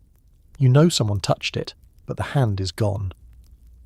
We now believe there were at least 2 major Denisovan lineages, possibly more, and that one of them interbred with us somewhere in Southeast Asia. That makes sense, because fossil evidence has been trickling in from the islands, strange finds that don't fit neatly into any known species. The molars from 𝐓𝐈𝐌𝐿𝐄𝐒𝐓𝐀𝐌𝐏𝐿 in Luzon, the small-bodied hominin from Liangboa in Flores, the scattered clues from Sulawesi. Maybe some of these were Denisovans. Maybe they were something else entirely. Maybe they are the ghosts themselves. But Denisovans aren't the only whispers in the genome. In West Africa, genetic studies have identified a mystery lineage, something close to Homo sapiens but not the same, that contributed up to 19% of the DNA in some present-day populations. And yet, we have no fossil to match it, no cave, no site, no name, just a signal. A ghost. This hidden diversity is slowly reshaping how we think about the Stone Age. For a long time, we imagined a world where humans moved out of Africa and gradually replaced everyone else. A clean, simple sweep. But the more we look, the messier it gets. The more ancient DNA we pull from teeth, bones and sediments, the more clear it becomes. We didn't just replace the others, we absorbed them, we mixed with them, we met them and, at least some of the time, didn't kill them. We made children with them, and those children made more. The Denisovan girl from Siberia wasn't even fully Denisovan. Her mother was Denisovan. Her father was half Neanderthal. That makes her a hybrid of a hybrid. a genetic echo of two lineages meeting in the twilight of their species. She had brown eyes, dark hair, and dark skin, and if you met her in the mountains, you might not know what kind of human she was. But her DNA would. It would tell the story of a planet that wasn't empty, but full. We used to think there was a straight line from the past to us. Now we know it was a braid, and some of the strands are missing, some never fossilized, some were lost to time, but their genes remain, in our immune systems, in our metabolisms, in our memories. Sometimes literally, in the patterns of brain receptors shaped by ancient combinations of genes, in the way our skin responds to light, in the way our bodies handle sugar or altitude or cold. And perhaps the most haunting part is this. For every ghost population we've detected, there are likely more. The limits of ancient DNA mean we can only find what we already suspect. Only extract where preservation is kind. But the Stone Age was big, and most of it we still haven't seen. Somewhere out there, buried under forest or ice or sea, are the bones of humans who never made it into our textbooks, who spoke languages we will never hear, who looked up at the stars and wondered things we will never translate. But they were real. They were here, and some part of them still is. So maybe the question isn't how many kinds of humans there were. Maybe the question is, how many are left in us? The cold did not arrive all at once. It crept in over millennia, like a slow tightening of the planet's breath. By 30,000 years ago, much of Earth had become a locked chamber of wind and snow. Massive ice sheets carpeted the northern latitudes of Eurasia and North America, burying what are now cities, forests and farms beneath kilometres of crushing white. But not everything froze. In the shadows of glaciers and the margins of mountain chains, small refuges remained, places where life and humans could still find a foothold. These ice-free corridors or refugia were never warm in any modern sense, but they were just livable enough, and that was all it took. The humans who endured here were not adapted in the way polar bears or woolly mammoths were. They didn't grow thicker fur or hibernate through the storms. Instead, they remembered. And that memory, passed down as fire, clothing, cooperation, and the slow perfection of survival strategies, was enough to keep their line going through the coldest dreams Earth ever had. This chapter of the story is not about transformation so much as persistence. Between 30,000 and 15,000 years ago, the planet entered its final deep freeze of the Pleistocene. Known as the last glacial maximum, or LGM, this was the time when the ice reached its most ambitious extent. Northern Europe became a white desert. The Canadian interior vanished beneath an unbroken wall of glacier. Sea levels plunged as water locked into ice. Entire coastlines vanished. But as the sea receded, it also revealed bridges.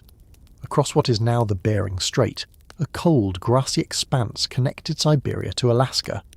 Australia and New Guinea merged into a single landmass called Sahul. Japan almost kissed the Korean peninsula. Even Britain was, for a brief geological blink, simply an extension of the European mainland. The continents reconfigured themselves in silence, and humans, small and warm-blooded and quietly persistent, followed the gaps and shadows. In the Mammoth Steppe, a vast corridor of frigid grasslands stretching from Western Europe through Siberia and into Alaska, Homo sapiens found a strange kind of fortune. The cold here was real and unrelenting, but the ecology was not barren. This steppe supported a bizarre abundance of megafauna.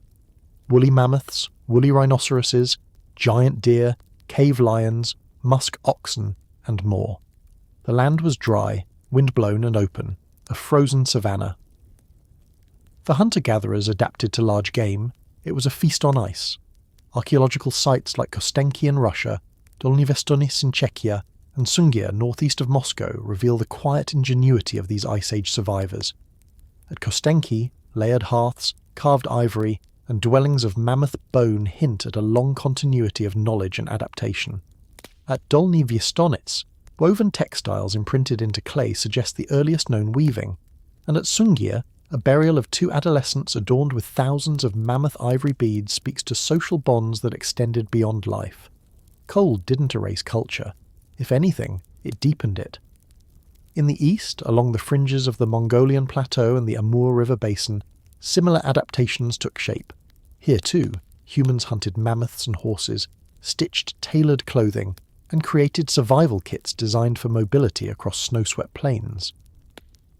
Further south, in the ice-free parts of China, Southeast Asia, and the Indian subcontinent, humans continued living in warmer refugia. But even there, the colder global climate reshaped patterns of migration and resource use. Caves became storage vaults for tools and bones. Rivers, narrowed and slowed by climate, were still lifelines, and the forests shrank, replaced in many areas by open grassland. In Japan, humans clung to the coasts, hunting sea mammals and fishing. In Sahul, they adapted to arid deserts and montane forests. The oldest known site in the Australian highlands, at Lake Mungo, continued to be used even through colder phases. These pockets of human persistence, scattered but overlapping, reveal a species able to flex across nearly every biome Earth could throw at it. Not because of strength, but because of memory, fire, and the quiet mastery of layered clothing. What exactly did they wear, these humans in the Ice Age? Sewing needles made of bone have been found at Upper Paleolithic sites across Eurasia. The presence of tailored, multi-layered clothing is inferred from the cold itself. Without it, survival would have been impossible. We find awls, scrapers, and hide processing tools in abundance. Clothing, like fire, became part of the body's extended memory. The skin no longer ended at the epidermis. It now wrapped in leather and fur and layered fibre. Every new stitch was a line of evolutionary poetry, a technology written with bone and sinew spoken in silence. And then there were the shelters.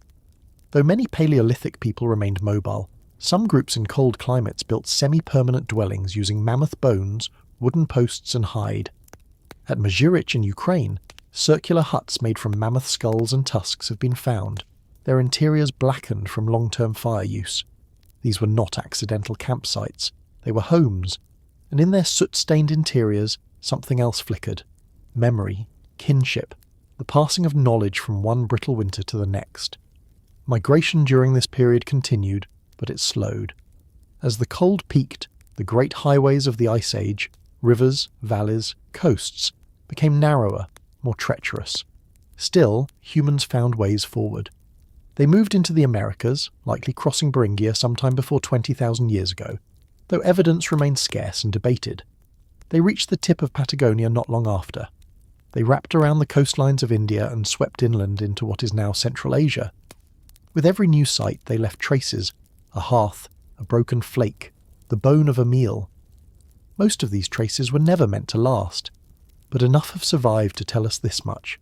Even at the edge of planetary habitability, humans kept going. Why? Not because they had to, but because they could. The last great freeze of the Pleistocene wasn't just a test of endurance, it was a rehearsal for everything that came next. When the ice finally began to melt, slowly, unevenly, chaotically, it revealed more than just land.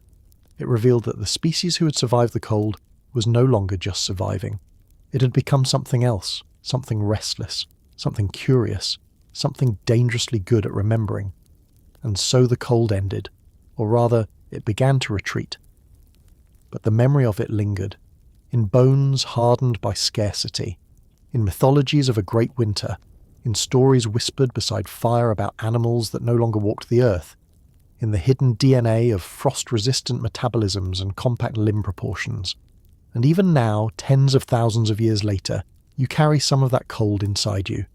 The exact shape of your nose, the sensitivity of your skin to wind, the way your body stores fat, the craving for warmth and salt when tired. These are not modern quirks, they are echoes, fossils of survival. No single moment defines this chapter. There was no invention that changed everything overnight. No revolution, no sudden shift. Just fire, beads, flint, bone, shelter, and memory, stretched across generations like a line through the dark. Which leaves us, as always, with a question. If we had not endured that cold, if something had gone just a little differently, a winter longer than expected, a migration that failed, would there be anyone left to remember it at all? 15,000 years ago the world began to thaw. What had once been locked in frozen silence was now shifting, dripping, surging into something unfamiliar. The glaciers that had defined the Pleistocene were retreating, and with their withdrawal came something almost stranger than the ice itself. Change. For the first time in tens of thousands of years, Earth was warming. and with that warmth came rivers where there had been only snowpack, forests where there had been tundra, and slowly, humans who stayed. The end of the last ice age was not a single moment. It was a chaotic, seesawing span of millennia that began around 15,000 years ago and finally stabilised near 10,000 years ago. Across the globe, climate began to behave differently, more erratically, less bound to glacial rhythms. It is called the Late Glacial Interstadial, a period of warming and ecological reorganisation that is difficult to overstate. Sea levels rose, animals migrated, vegetation exploded in places that had been barren for generations, and somewhere in this cascade of thaw and renewal, our species, already spread across every continent except Antarctica, began to live differently too, in what is now the Levant, particularly across modern-day Israel, Jordan and Syria. Archaeologists have uncovered traces of a culture that seems to hover on the edge of transformation.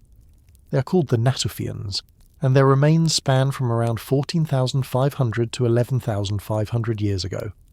These were still hunter-gatherers, technically, but not like the nomadic reindeer chasers of Ice Age Europe or the mobile foragers of tropical Africa. Natufian groups built stone houses. They used heavy mortars and pestles to process wild cereals. They returned to the same places again and again, year after year, and began to tether themselves to the land. This was not quite farming, but it was no longer roaming either. The ecological context of this shift is critical. As the ice melted, the Earth's hydrological system shifted dramatically. Rainfall patterns reorganised, river systems transformed, and ecosystems blossomed. The once patchy vegetation of the Levant turned into rich woodlands and grasslands. Wild barley, wheat, lentils and chickpeas grew in abundance across the hilly terrain. Herds of gazelle and aurochs roamed nearby, and with such bounty came the possibility, not yet the necessity, of staying put. This new semi-sedentary lifestyle brought with it innovations and challenges. The Natufians created microlithic tools that could be fitted into handles, shaped flint sickle blades for harvesting grain, and fashioned intricate bone tools. They buried their dead in formal graves, sometimes adorned with animal remains or red ochre.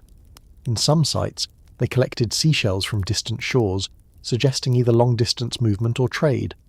At Ain Malaha and other key settlements, circular stone houses were built partially underground with thatched roofs and central hearths.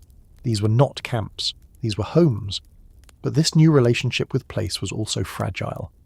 Around 12,800 years ago, the climate turned again. The Younger Dryas, an abrupt return to near glacial conditions, froze parts of the northern hemisphere into a sudden cold snap that lasted more than 1,000 years. For communities like the Natufians, this meant collapse.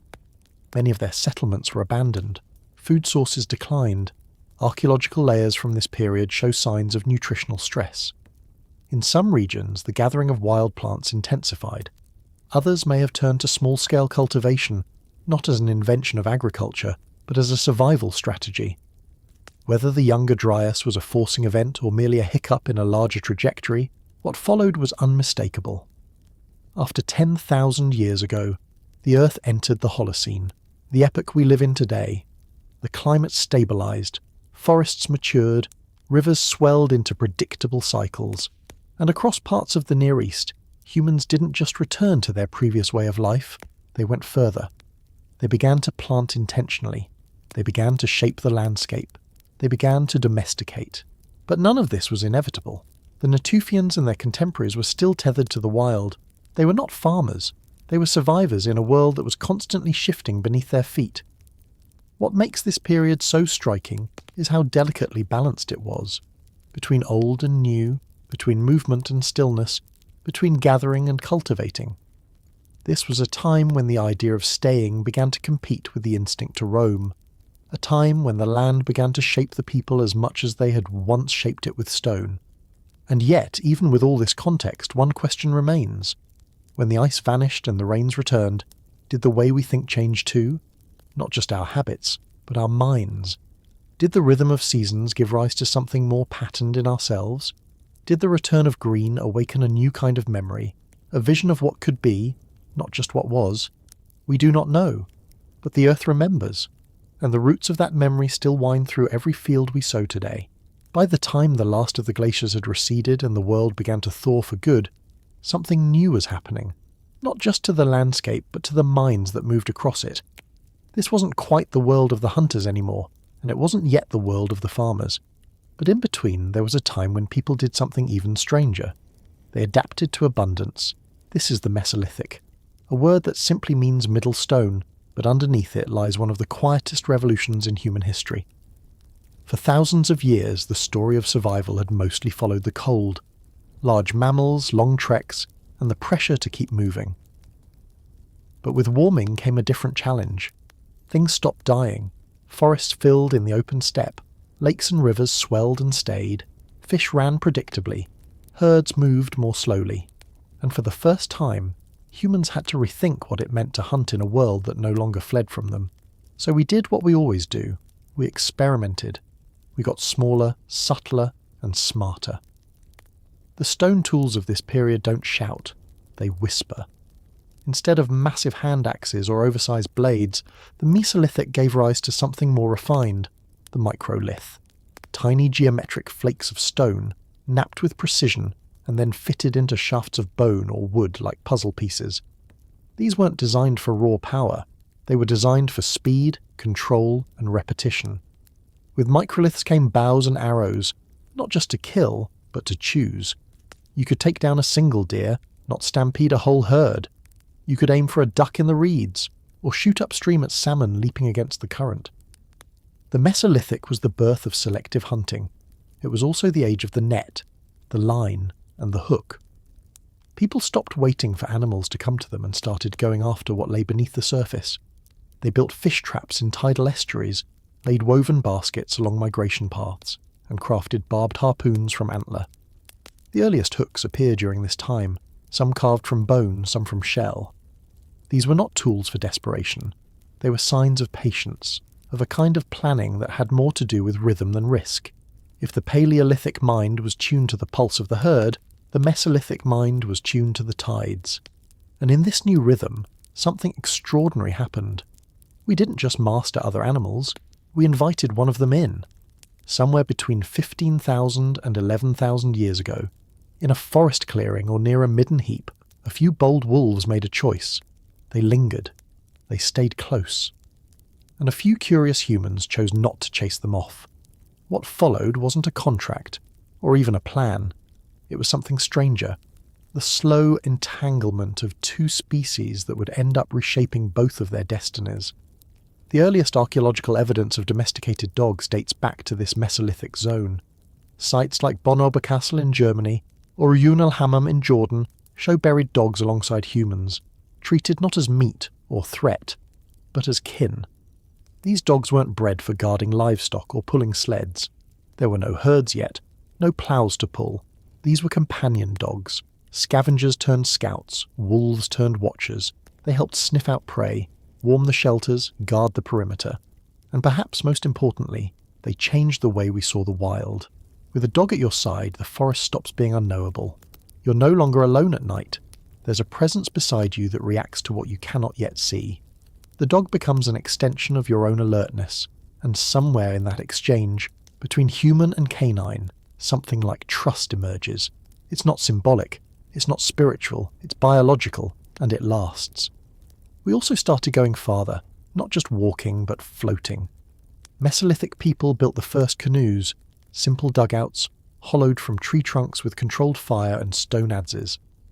We know this not only from direct finds like the Pes canoe in the Netherlands, dated to around 10,000 years ago, but from the proliferation of lake and river sites that imply regular movement by water. In regions like Scandinavia, the British Isles, and the Baltic, human activity during this period is clustered near coasts and inland waterways. These weren't just camps, they were networks. Fishing intensified, so did trade, so did memory. Because once you start using rivers as roads, ideas begin to flow faster than feet ever could. Tool styles diffuse. Decorative objects begin to appear in places far from their raw material source. And while Mesolithic people remain largely mobile, something subtle is changing. They start returning to the same places, seasonally, reliably. They cache food, they shape land, they watch the fish runs and time their movements to match. It's here that archaeologists begin to talk about sedentism without agriculture, People not yet planting crops, but living as if they might one day want to. This is not farming. It's not even the Neolithic. But it's a rehearsal for both. And within this rehearsal, some humans began to bury their dead. Not all the time, not consistently, but in some places, under certain circumstances, we see signs of ritual, of meaning layered onto the bones, ochre stains, antler grave goods, stone pendants. This isn't religion, it's something quieter. The suggestion that lives mattered. That memory might cling to a spot, even if the people did not. What does it take for a hunter-gatherer to bury the dead? It's a cost, a labour. And it tells us something about Mesolithic minds. These were not people living hand-to-mouth, forced into constant crisis. They had enough stability to mark absence, enough continuity to mourn. So what changed in us as the world warmed? We didn't build empires, we didn't write songs, but we began to live with rhythm, with returning rivers, loyal dogs, familiar trees. We began to think in loops, not just lines. And in that looping world, invention thrived. No one drew a blueprint for the Mesolithic, but out of warmth, out of stillness, out of long afternoons by the reeds, humanity did something that perhaps no other animal has done. It started to practice, not for war, not for worship, but for living. We were not yet domesticators, but we were close. We were not yet farmers, but we no longer chased. We were not yet home, but we stopped being lost. The Mesolithic mind isn't one that changed everything. It's one that waited. And in that waiting, it sharpened, not the stone, but the idea of what we might become. Because in the next world, the one coming just over the next hill, we wouldn't just find food, we'd try to grow it. And the experiment would begin again. Shall we? Why would a free species choose to plant itself in one place? For more than 90% of our history, humans did not grow food. They found it, hunted it, fished it, gathered it, moved to where it was, when it was. The idea of digging into the earth, putting a seed down, and waiting, staying, is so recent, so strange. It almost feels like forgetting how to be human. And yet, sometime between 10,000 and 7,500 years before the Common Era, in the hills and river valleys of the ancient Near East, something changed, and the earth began growing a new kind of ape. The Fertile Crescent is not a place so much as a long, arcing memory of green. Stretching from the highlands of southeastern Anatolia through the plains of northern Syria, curving along the twin rivers of the Tigris and Euphrates, it reaches toward the Zagros Mountains of western Iran.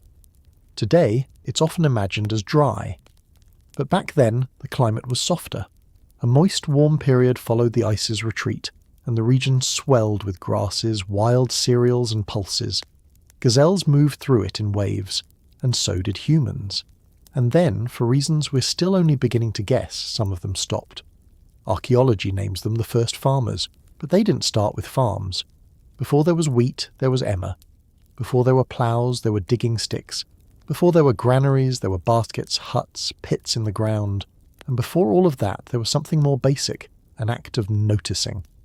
At sites like Abu Huraira, on the edge of the Euphrates, people had been gathering wild incorn wheat for thousands of years, and then, over time, the balance began to tip. In the oldest layers, seeds are almost all wild, but in the layers above, more and more are domesticated, not by magic, not even by plan, but by repetition. The tallest stalks got picked, the ones that shattered least stayed whole. The humans did not intend to evolve wheat. The wheat evolved humans. If there is a true beginning to the agricultural revolution, it is not a monument or a village. It is a shift in selection, a realignment of two species' survival logic. The grasses wanted to spread. The humans wanted to eat. And in the meeting of those desires, a kind of prison was built.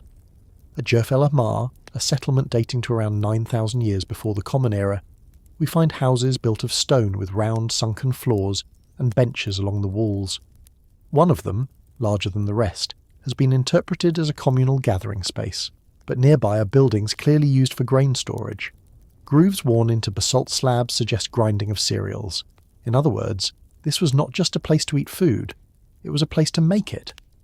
But what did it cost? Farming brings food surpluses, yes, but those surpluses come with strings. Fields must be protected, crops must be harvested on time, pests arrive, diseases follow. Hunter-gatherers rarely suffered from cavities. Early farmers, gnawing on carbohydrate-rich cereals did. Their bones also show signs of stress, anemia, and sometimes shorter stature. The calories went up. The health, not always. Still, something else grew. Permanence. When humans began farming, they also began drawing tighter circles. Villages formed, roads appeared, and more than food, they began cultivating place. This didn't happen all at once. Farming took centuries to spread. Many groups kept moving, but the idea was seeded now, and it would never fully go away. By 8,000 years before the Common Era, farming communities appeared throughout the Levant, Anatolia, and Mesopotamia. Wild barley and lentils became more uniform. Sheep and goats began to appear in greater numbers, but we'll speak of herding another time. What matters here is that a new relationship with the land had begun to take hold. No longer something to pass through, the earth became something to stay on, to measure, to fence, to rely on, and perhaps to fear. Drought now meant starvation. A bad harvest could ripple across seasons. Land ownership, though barely formed, hinted at inequality. Hierarchies began to rise, as did competition. But here's the strange part. For all its weight and consequence, the agricultural revolution was not inevitable. For thousands of years it was local, patchy, sometimes even abandoned. In the highlands of Iran, people continued to forage long after their neighbours sowed fields. In some places, cultivation began without permanent houses. In others, people settled before they farmed. The sequence wasn't linear. It never is. So why do it? Perhaps because once it starts, farming has a gravitational pull. It supports more people, which creates pressure to sustain them, which demands more food, which means more land. Over time, mobility becomes impossible, and what once was a choice begins to look like destiny. Even the tools began to change. Sickles made with flint microliths appear, grinding stones multiply, mud brick structures grow in size, storage pits deepen, the rhythms of daily life shift. Where once people tracked herds and rainfall, now they tracked seasons, and eventually, time itself. This is the hidden revolution, not the seed, but the schedule, the slow transformation of human life from responsive to predictive, from scattered to rooted, from intuitive to planned. A mind that once measured movement by stars and smells now began to count days, dig ditches and prune branches, and somewhere in all of this the wildness began to thin. Of course it never vanished entirely. Forests still stood, animals still wandered, people still hunted.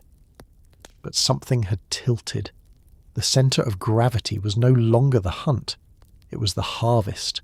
The world would never quite be the same.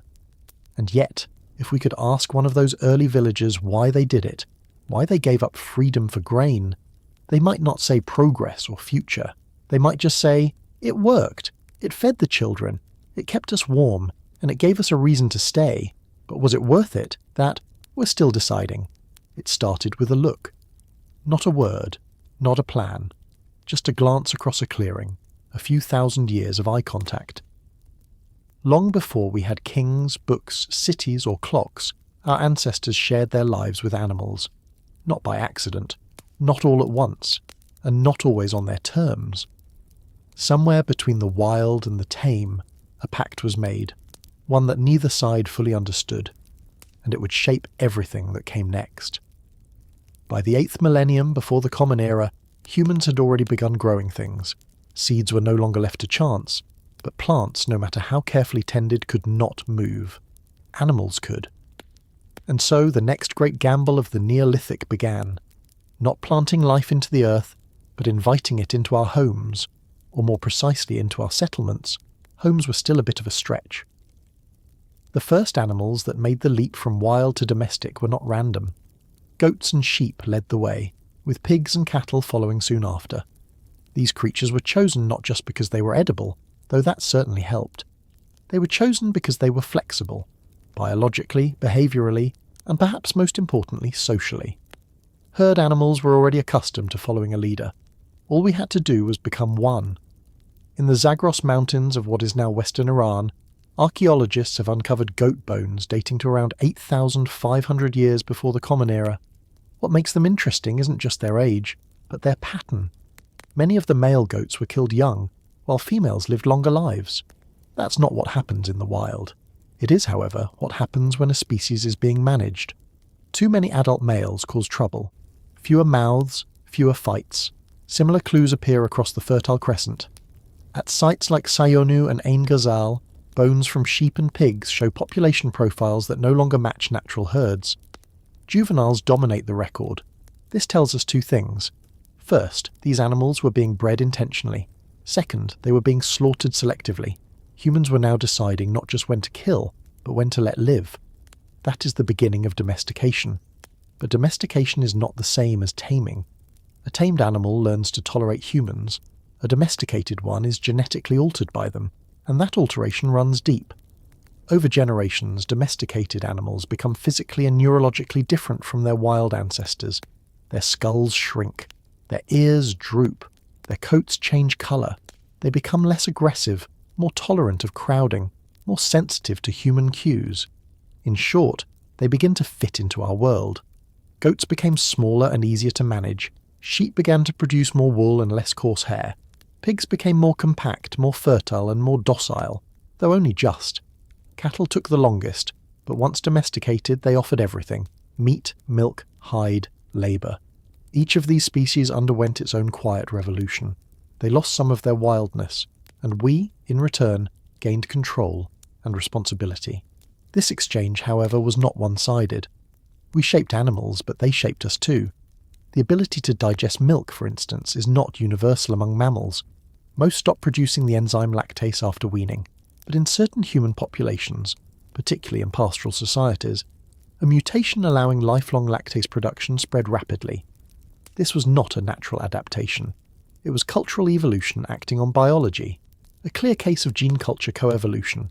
We bred the cows bred us. Beyond digestion, domestication changed our behaviour. Herding required planning, coordination and patience.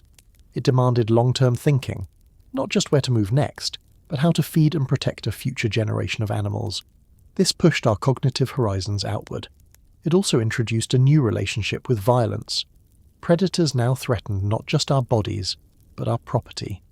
And so guarding became a new instinct, one that would echo into the structures of early society.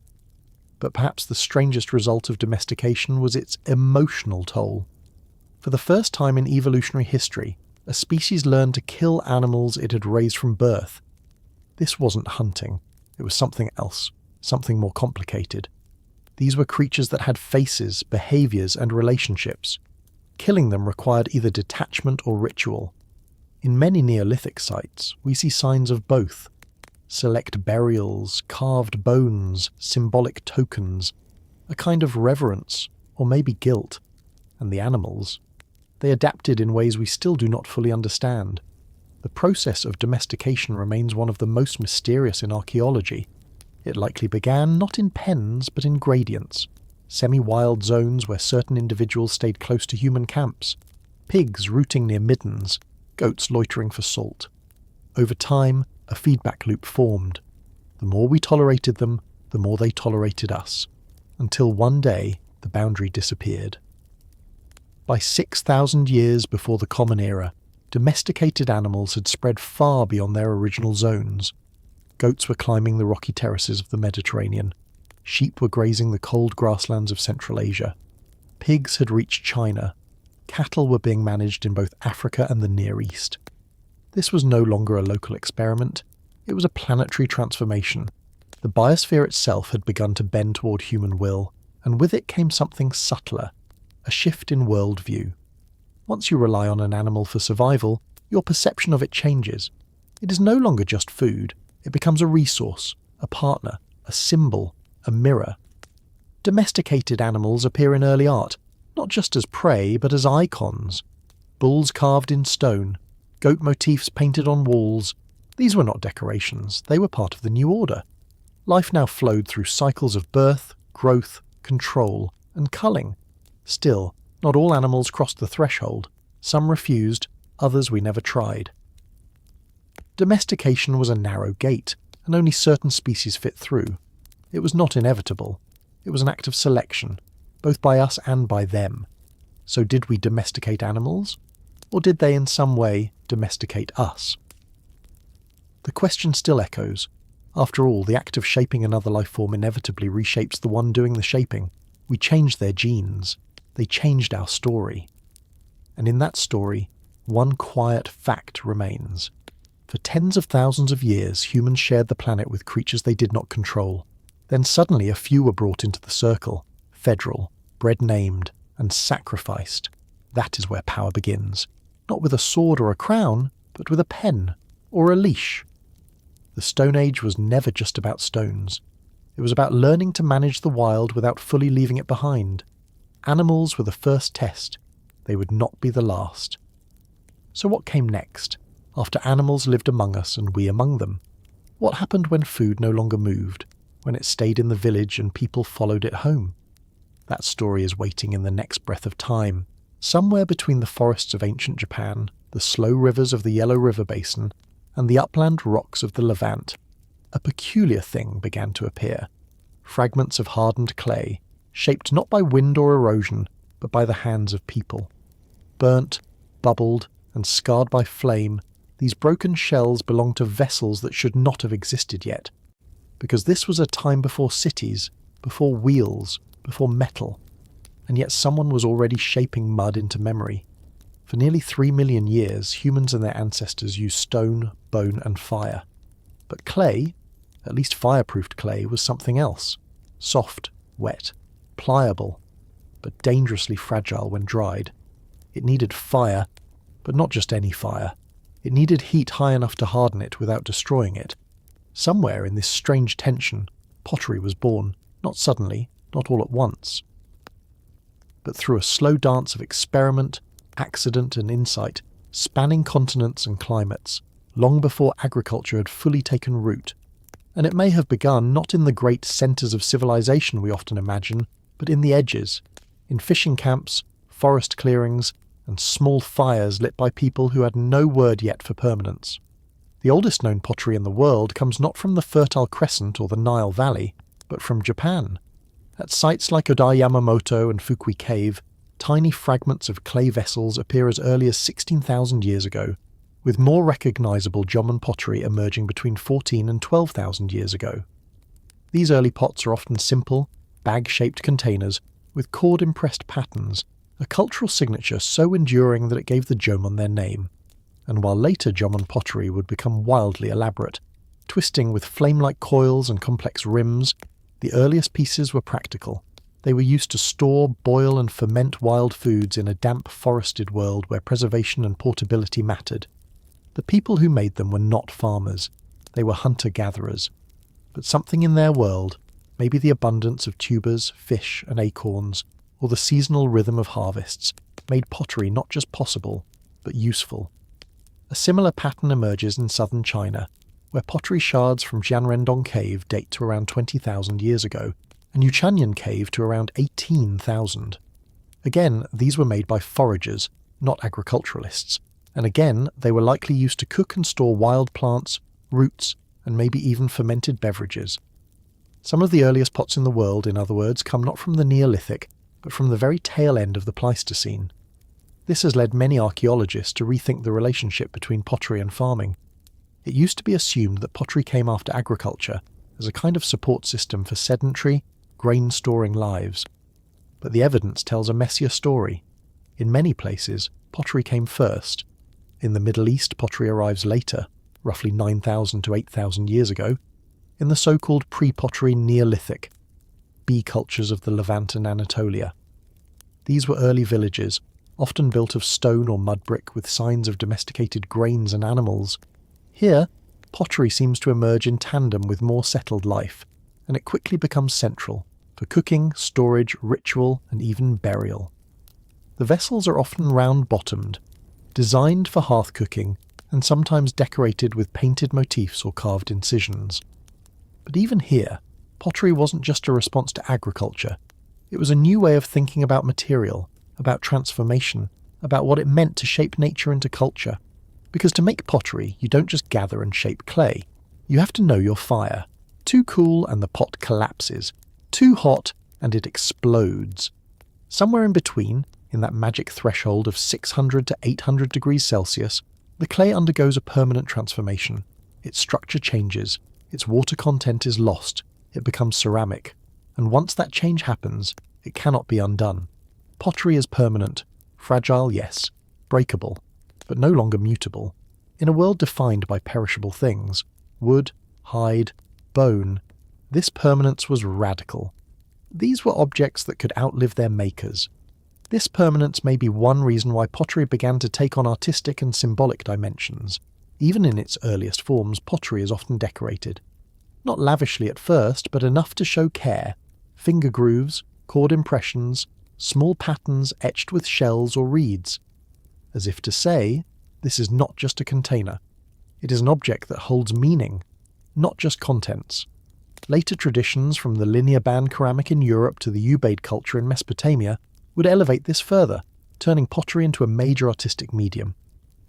But even the earliest pots, made by hand, without wheels or kilns, carry the imprint of individuality. No two are quite the same, and they may even reflect gendered knowledge. In many prehistoric and ethnographic contexts, pottery making is associated with women. This may have been true in the ancient world as well, especially in societies where women controlled the hearth, food preparation, and seasonal gathering.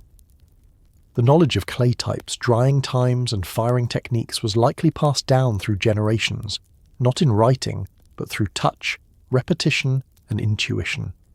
Pottery, then, may not have been just a technological breakthrough, but a cultural thread, linking mothers to daughters, seasons to cycles, craft to identity.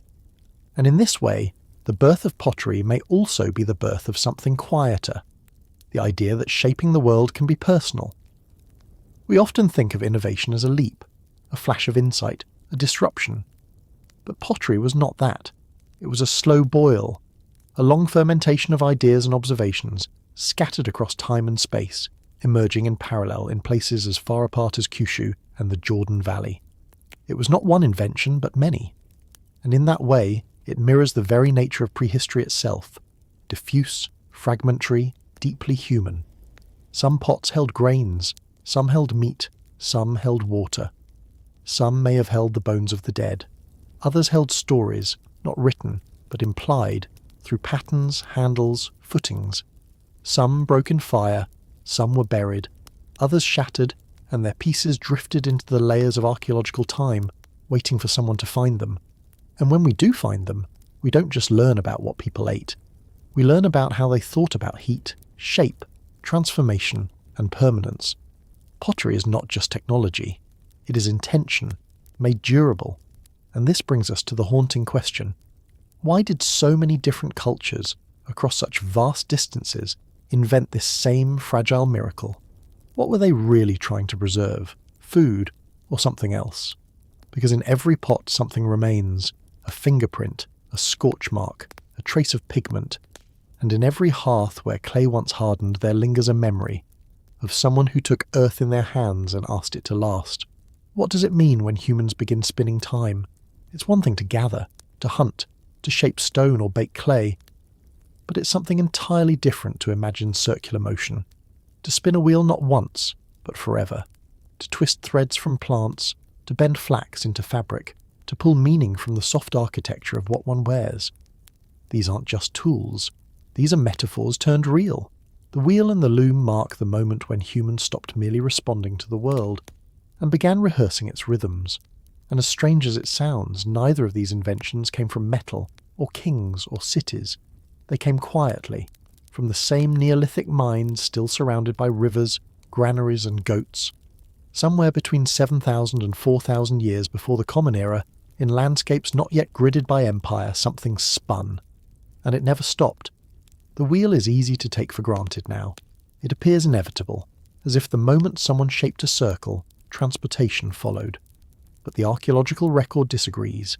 Humans had sleds, skids, and log rollers long before the wheel. In fact, the earliest known wheel doesn't appear until around 5,500 years ago from a wooden specimen found near Ljubljana in modern Slovenia. It was a solid two-plank design with a thick axle. Heavy, awkward, and wildly innovative. But this wheel was not born in isolation. It arrived in the midst of clay pottery cultures, plough agriculture, and increasingly sedentary societies across the Eurasian Neolithic. In Mesopotamia, Some of the earliest depictions of wheels are not for transport but for shaping pots. The potter's wheel, in fact, may have predated the cart, suggesting the circle was first used not to move across the land but to mould it. And while the wheel was literal, carved from wood, fixed to axle, pulled by animals, the loom was something softer. It took threads and made them into continuity. The act of weaving was older than cities, older than most walls, and very likely older than the wheel itself. Impressions of woven fabrics appear in fired clay as early as 26,000 years ago in Pavlovian Upper Paleolithic sites in what is now the Czech Republic. But the Neolithic changed the scale and purpose of weaving. Plant fibres like flax, hemp and nettle were spun using spindles, tools as elegant as they were invisible, rarely surviving in the archaeological record except as weights and whirls. In the Near East and Europe, loom weights begin appearing by the 7th millennium before the Common Era. That suggests standing vertical looms, machines for turning thread into tapestry. And what were those textiles for? Warmth, yes, but also identity. Clothing for humans is never just protection, it is signal. Colour, weave and pattern reflect social position, group belonging, or personal preference. In the Neolithic, dyed fibres appear alongside grave goods, beads and jewellery. Some scholars have suggested that weaving, unlike stone flaking or metal casting, was more likely performed by women, a division of labour not absolute, but increasingly visible in iconography and grave rolls. The loom, then, was not just a machine, it was a mirror of social fabric. Meanwhile, in Mesopotamia, wheels and looms begin to show up together in early pictographic tablets. The Sumerians recorded not only wheeled carts and spinning devices, but also rations of textiles and fibre. This points to another transformation, the emergence of surplus as bureaucracy. To weave meant not only to clothe, but to count. And so the wheel, first a potter's turntable, then a cartwheel, and the loom, first a quiet task beside the hearth, became tools of the state, or at least of the structure that would one day be called a state. But long before taxes and writing, there was the human hand, twisting, pulling, rotating. Someone, somewhere, carved a circle and asked if it could turn. Someone else, perhaps by firelight, fed thread through warp and weft, not knowing that this simple tension would echo through every fabric in history. These inventions are often called technologies, but they are really metaphors made real. The wheel is time, the loom is memory, and the thread is what binds it all together. It's easy to imagine this moment.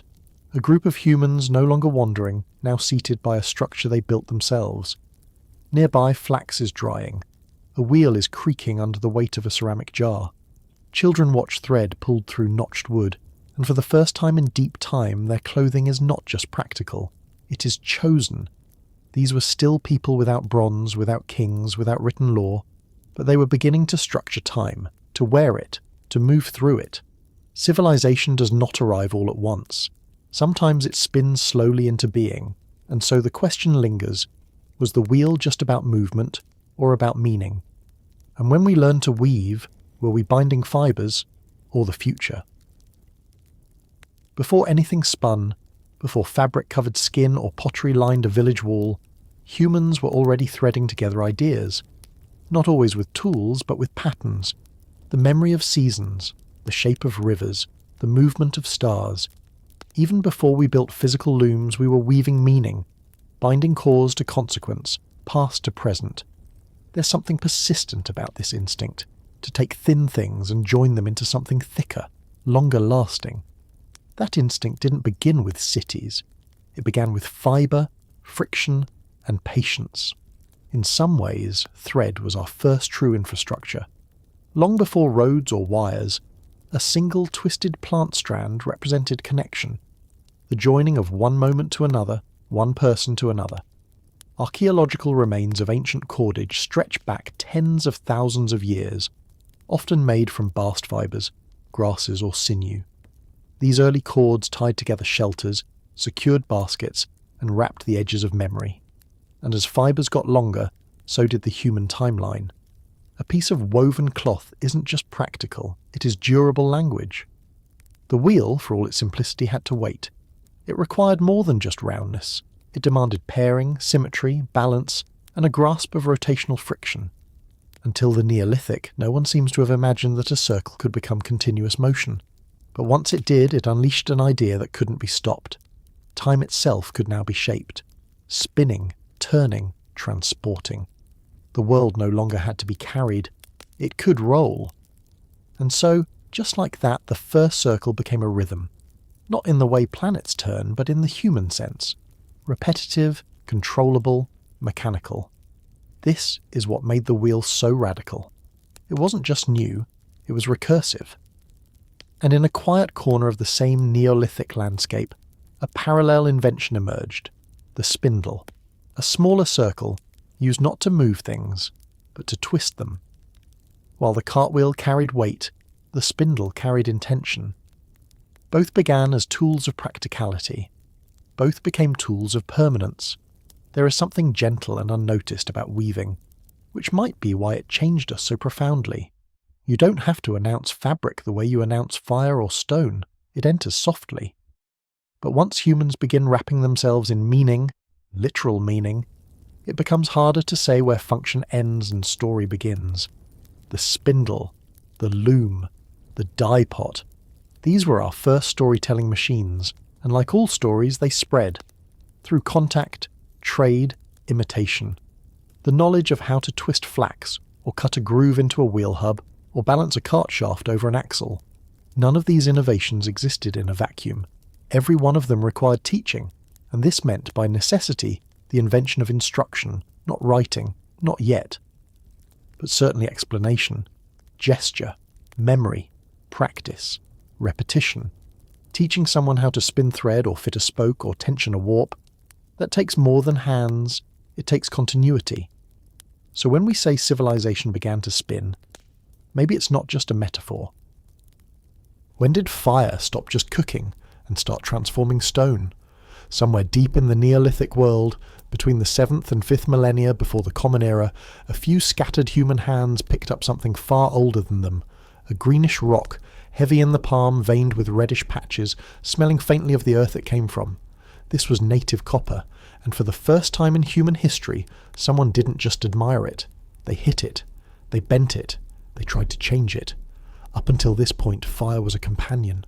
Warm, terrifying, useful, wild. It cooked our meat, scared off our predators, lit our caves, and slowly became a centerpiece of everything social. But something shifted when people started applying it not just to food, but to materials themselves. Not to survive, but to shape. What emerged from that slow realization was not a revolution, not yet, but a delicate edge, the edge of metal. A moment suspended between the Stone Age and everything that came after, when stone was still king, but other substances began to whisper possibilities. Native copper was unlike anything else in the natural world. It did not need to be extracted from ore through complicated chemistry. It was already pure, already metal.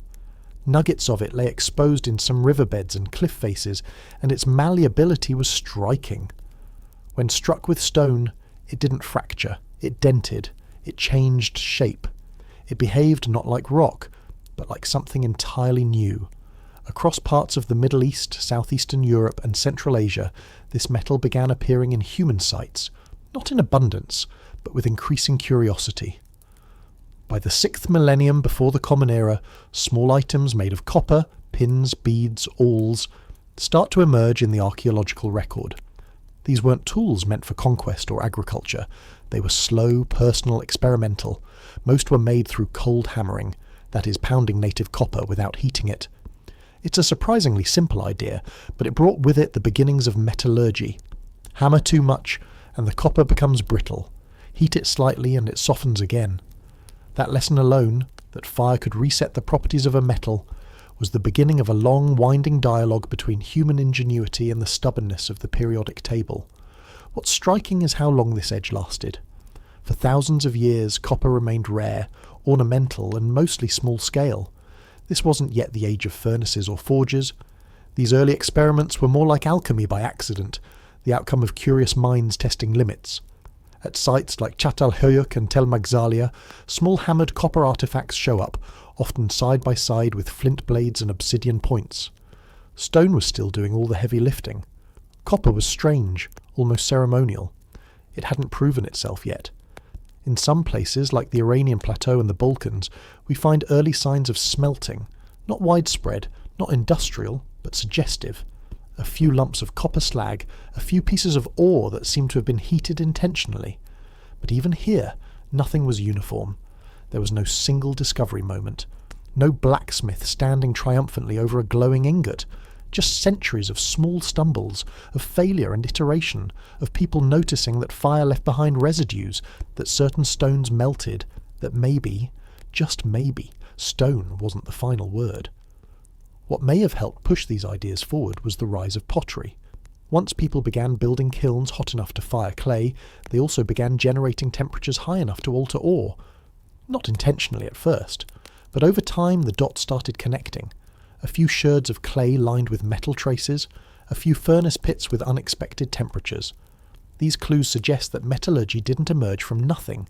It was an extension, an evolution, of the technologies already in place for shaping other materials. Fire wasn't new, containers weren't new. But their combination started producing results that stone alone never could. What's perhaps most humbling about this entire phase of human experimentation is how slow it was. From the first hammered copper bead to the first reliably smelted tool took not years or even centuries, but entire millennia. There was no urgency, no arms race, just human beings living, watching, trying, failing, and trying again. And that tells us something powerful. Innovation wasn't always about need. Sometimes it was about wonder. In this long twilight of the Stone Age, we see humans not yet consumed by efficiency or empire, but still caught between curiosity and necessity. Copper wasn't better than flint for cutting. It dulled faster. It bent, but it was beautiful. And that beauty mattered. Some of the earliest copper items we find are decorative. Rings, bracelets, status symbols. A few were buried with their owners. Some were cached together as if in offering. It's as if early humans recognized that copper wasn't just a new tool. It was a new category, and yet the earth resisted. Most copper in nature isn't native. It's trapped in ore, locked inside rock. Extracting it would require not just fire, but control. Bellows, containment, timing. The chemistry of reduction. That part of the story hadn't arrived yet, so the edge of metal remained just that, an edge.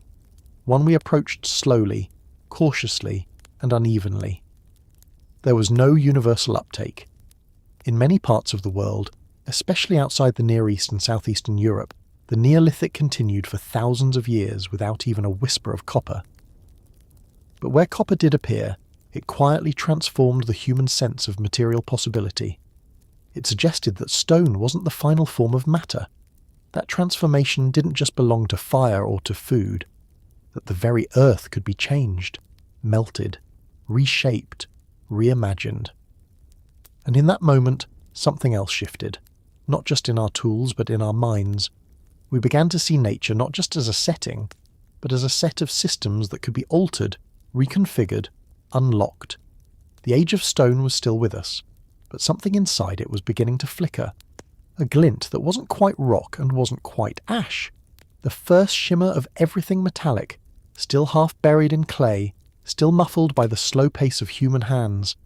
And maybe that's the most remarkable thing, that the journey to metal didn't start with conquest, or empire, or weapons. It started with a child picking up a strange green rock and asking what else it could be. With someone watching a fire flicker in a kiln and noticing a streak of red where none should be. With a hammer against copper, not for utility, but for curiosity. And from that impulse came everything that followed. So if the Stone Age ever ended, it did not do so with a bang. It cracked, it shimmered, it melted, it burned slow. It whispered that something else was possible. And we listened. And what happens next, once we master the shimmer and begin forging with it, will change the world forever. But are we sure we were ready for what came with it? For hundreds of thousands of years, stone had shaped the human experience. Chipped, flaked, ground, and polished. Tools of flint and obsidian had carved through bone and bark, hunted mammoth and mouse, hollowed canoes, and reaped the first wheat. And yet, stone could not be bent. It could not be melted. It broke when struck wrong and dulled quickly when worked hard. For all its utility, It obeyed gravity and fracture more than human will. But sometime after the 6th millennium before the Common Era, a few curious minds noticed something odd. Among certain riverbeds or at the foot of dry hillsides, under layers of soil scorched by cooking fires or lightning-struck trees, there were stones that did not behave like stone. Some glinted red or green in the sunlight, others could be shaped without shattering, and some, when placed too close to flame, wept. This was not stone, this was copper.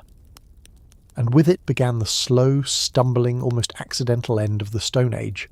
No one knows exactly where the first copper was deliberately smelted. Unlike the flashier revelations of later archaeology, there is no single tomb, no smoking gun, no palace archive that spells it out. Instead, the record is patchy, hesitant. A blackened pot here, a crucible fragment there, a few microscopic droplets of slag lodged in a hearth floor. The earliest evidence for controlled smelting may come from the highlands of modern-day Serbia, where sites like Belovod and Plochnik have revealed the remains of what look like clay furnaces and traces of molten copper dating back to the 6th millennium before the Common Era.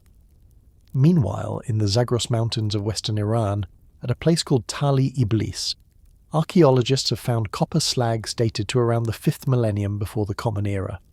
Farther east in the Indus region, and westward in the Levant and southern Anatolia, similar clues appear, localized, scattered, unassuming. It is as if something invisible was dawning, not with a bang, but with a glow. To understand how strange this discovery must have seemed to its earliest practitioners, it's worth remembering what metal is. Unlike wood or stone, metal does not exist ready-made. Yes, native copper can be found in pure, malleable form, but it's rare, a kind of geological accident. Most of it is locked in ores, rocky composites of sulfur, oxygen and other minerals, dull to the eye, heavy in the hand, and utterly inert until subjected to the right temperature, for the right duration, under the right conditions. You cannot stumble into metallurgy by accident. You must be curious, persistent, slightly reckless, and you must have a fire, not just any fire, but one hot enough to reach over 1,000 degrees Celsius, far beyond the warmth of a cooking hearth. How did this happen? The answer may lie in pottery. By the early 5th millennium before the Common Era, many Neolithic communities were already skilled in shaping and firing ceramic vessels. To fire a pot well, one must learn to build kilns, enclosed chambers that channel air, insulate heat, and sustain controlled burns. Once that infrastructure was in place, perhaps someone tossed a lump of green malachite into a clay-lined fire pit, only to find that, after many hours and a generous bellows, the ore turned to metal. A miracle born from craft. But miracles are rarely solitary. Once the technique was discovered, it spread, not rapidly but steadily along the arteries of exchange and imitation. Small copper items began to appear. Beads, pins, hooks, chisels and awls. These were not mass-produced, nor were they replacements for stone. They were special. Their shimmer carried meaning. In burials and hoards, copper objects seem to have signalled prestige more than practicality. At first, copper was too soft for cutting trees or skinning hides, but it was new, rare, and shine mattered. Like the first textiles, like ochre before it, copper had aura. That began to change once smelting became more routine. By the late 5th millennium before the Common Era, people in places like the Tisa-Polgar culture of the Carpathian Basin and the Vinča culture of southeastern Europe were not just experimenting with copper, they were producing it. In the Balkans, entire workshops emerged, with slag heaps meters thick, indicating sustained metallurgical activity. Along the edges of the Fertile Crescent, similar traditions took hold, adapted to local geology and knowledge. Metallurgy was no longer just a curiosity. It was an occupation, a process, a tradition with rules. The act of smelting itself required more than fire. It required infrastructure. Crucibles, clay vessels capable of withstanding intense heat, had to be shaped and dried, designed with spouts for pouring. Furnaces had to be built, insulated with ash or broken potsherds. Charcoal had to be sourced since wood alone could not generate the necessary temperature. And someone had to work the bellows. This was not light work. It was loud, smoky, back-breaking labour, more alchemy than industry. To get a handful of metal, one needed to crush kilograms of rock. Sometimes it failed. Ores were contaminated. Crucibles cracked. Impurities weakened the final ingot. Metallurgists were not wizards. They were experimentalists, tinkerers with fire. Over time, they got better. The copper became cleaner, more consistent. Tools moved from ornamental to functional.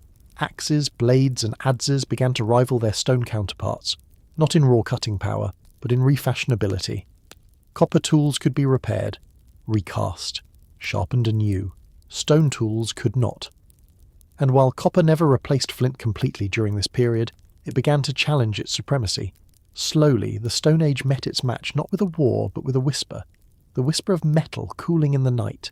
Still, this was not yet the age of empires or armies. No large-scale bronze casting, no smelting complexes with dozens of workers.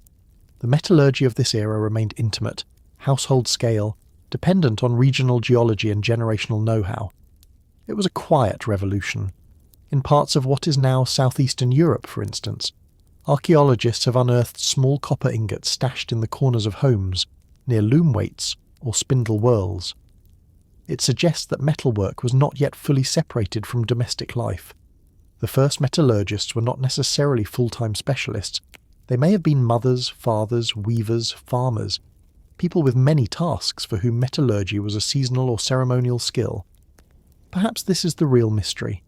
Not that humans discovered how to turn rock into metal, but that they did so before they needed to. Copper at this stage was not yet a weapon. It did not feed villages or change how people hunted. Its emergence was less about necessity than imagination.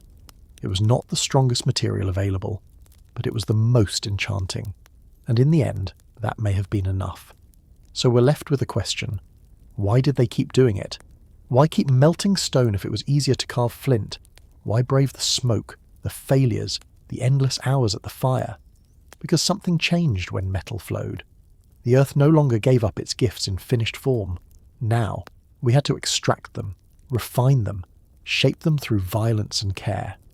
In doing so, humans crossed a boundary, not just technical, but symbolic. For the first time, we weren't just using nature, we were transforming it, rewriting the rules of what matter could do, and that shift, once begun, would never quite stop. The Stone Age was ending. But it didn't know it yet. The ground still held secrets, and one of them, very soon, would be bronze. Long before metal glowed in crucibles or copper beads adorned the dead, humans had already learned to coax the earth into transformation. Fire, pottery, pigments, each represented a small defiance of nature's original state. Clay became stone, ash became colour, seeds became rose. So perhaps the idea that stone itself could be made to weep and run like water wasn't so unthinkable after all. What made metallurgy different was not just the heat or the difficulty, it was the mindset. This was no longer about finding what the world gave freely. It was about pulling something unnatural from the natural, turning ore into substance. In a way, metal was the first material that didn't exist until we made it, and yet the earliest metallurgists didn't announce themselves as a new species of craftsmen. They weren't revolutionaries. They were curious people, living in the same houses as everyone else, farming the same fields, weaving the same baskets.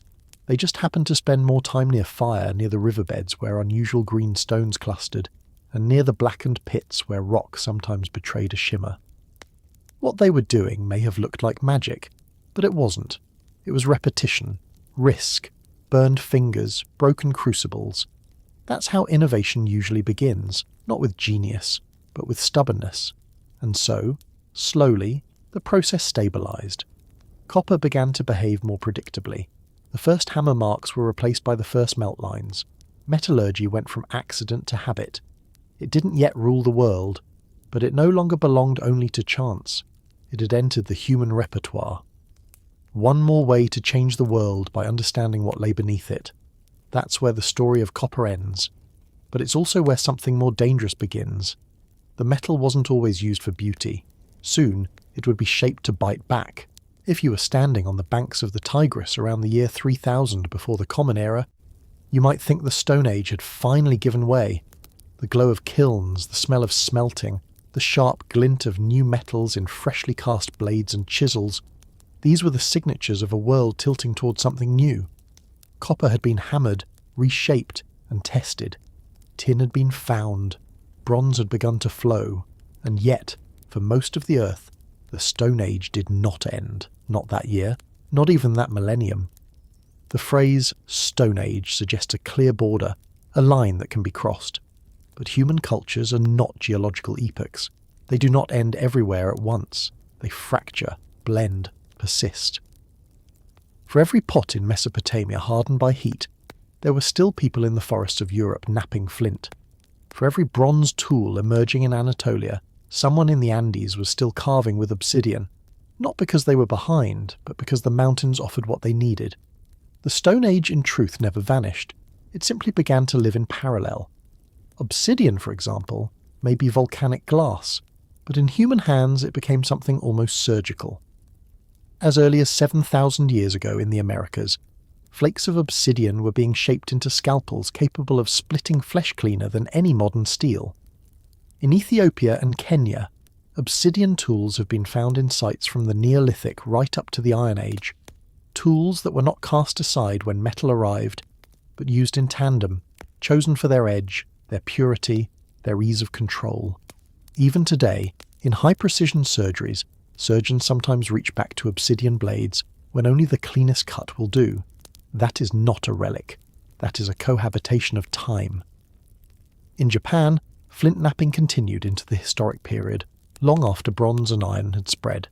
In Australia, many Aboriginal groups continued crafting stone tools into the modern era, often for ceremonial purposes, but also because in some ecosystems, stone simply remained the best choice. Across the Arctic, the Inuit perfected stone and bone tools that functioned flawlessly in a frozen world that punished metal with brittleness. The Stone Age did not die. It specialized. Even within so-called advanced societies, stone retained a symbolic pull. Think of the cornerstone, not the copper stone or the bronze stone. We still commemorate permanence by placing a shaped piece of the earth into our architecture. We still call the foundation of something set in stone. When we want to signify something timeless, we do not melt it. We chip it from bedrock.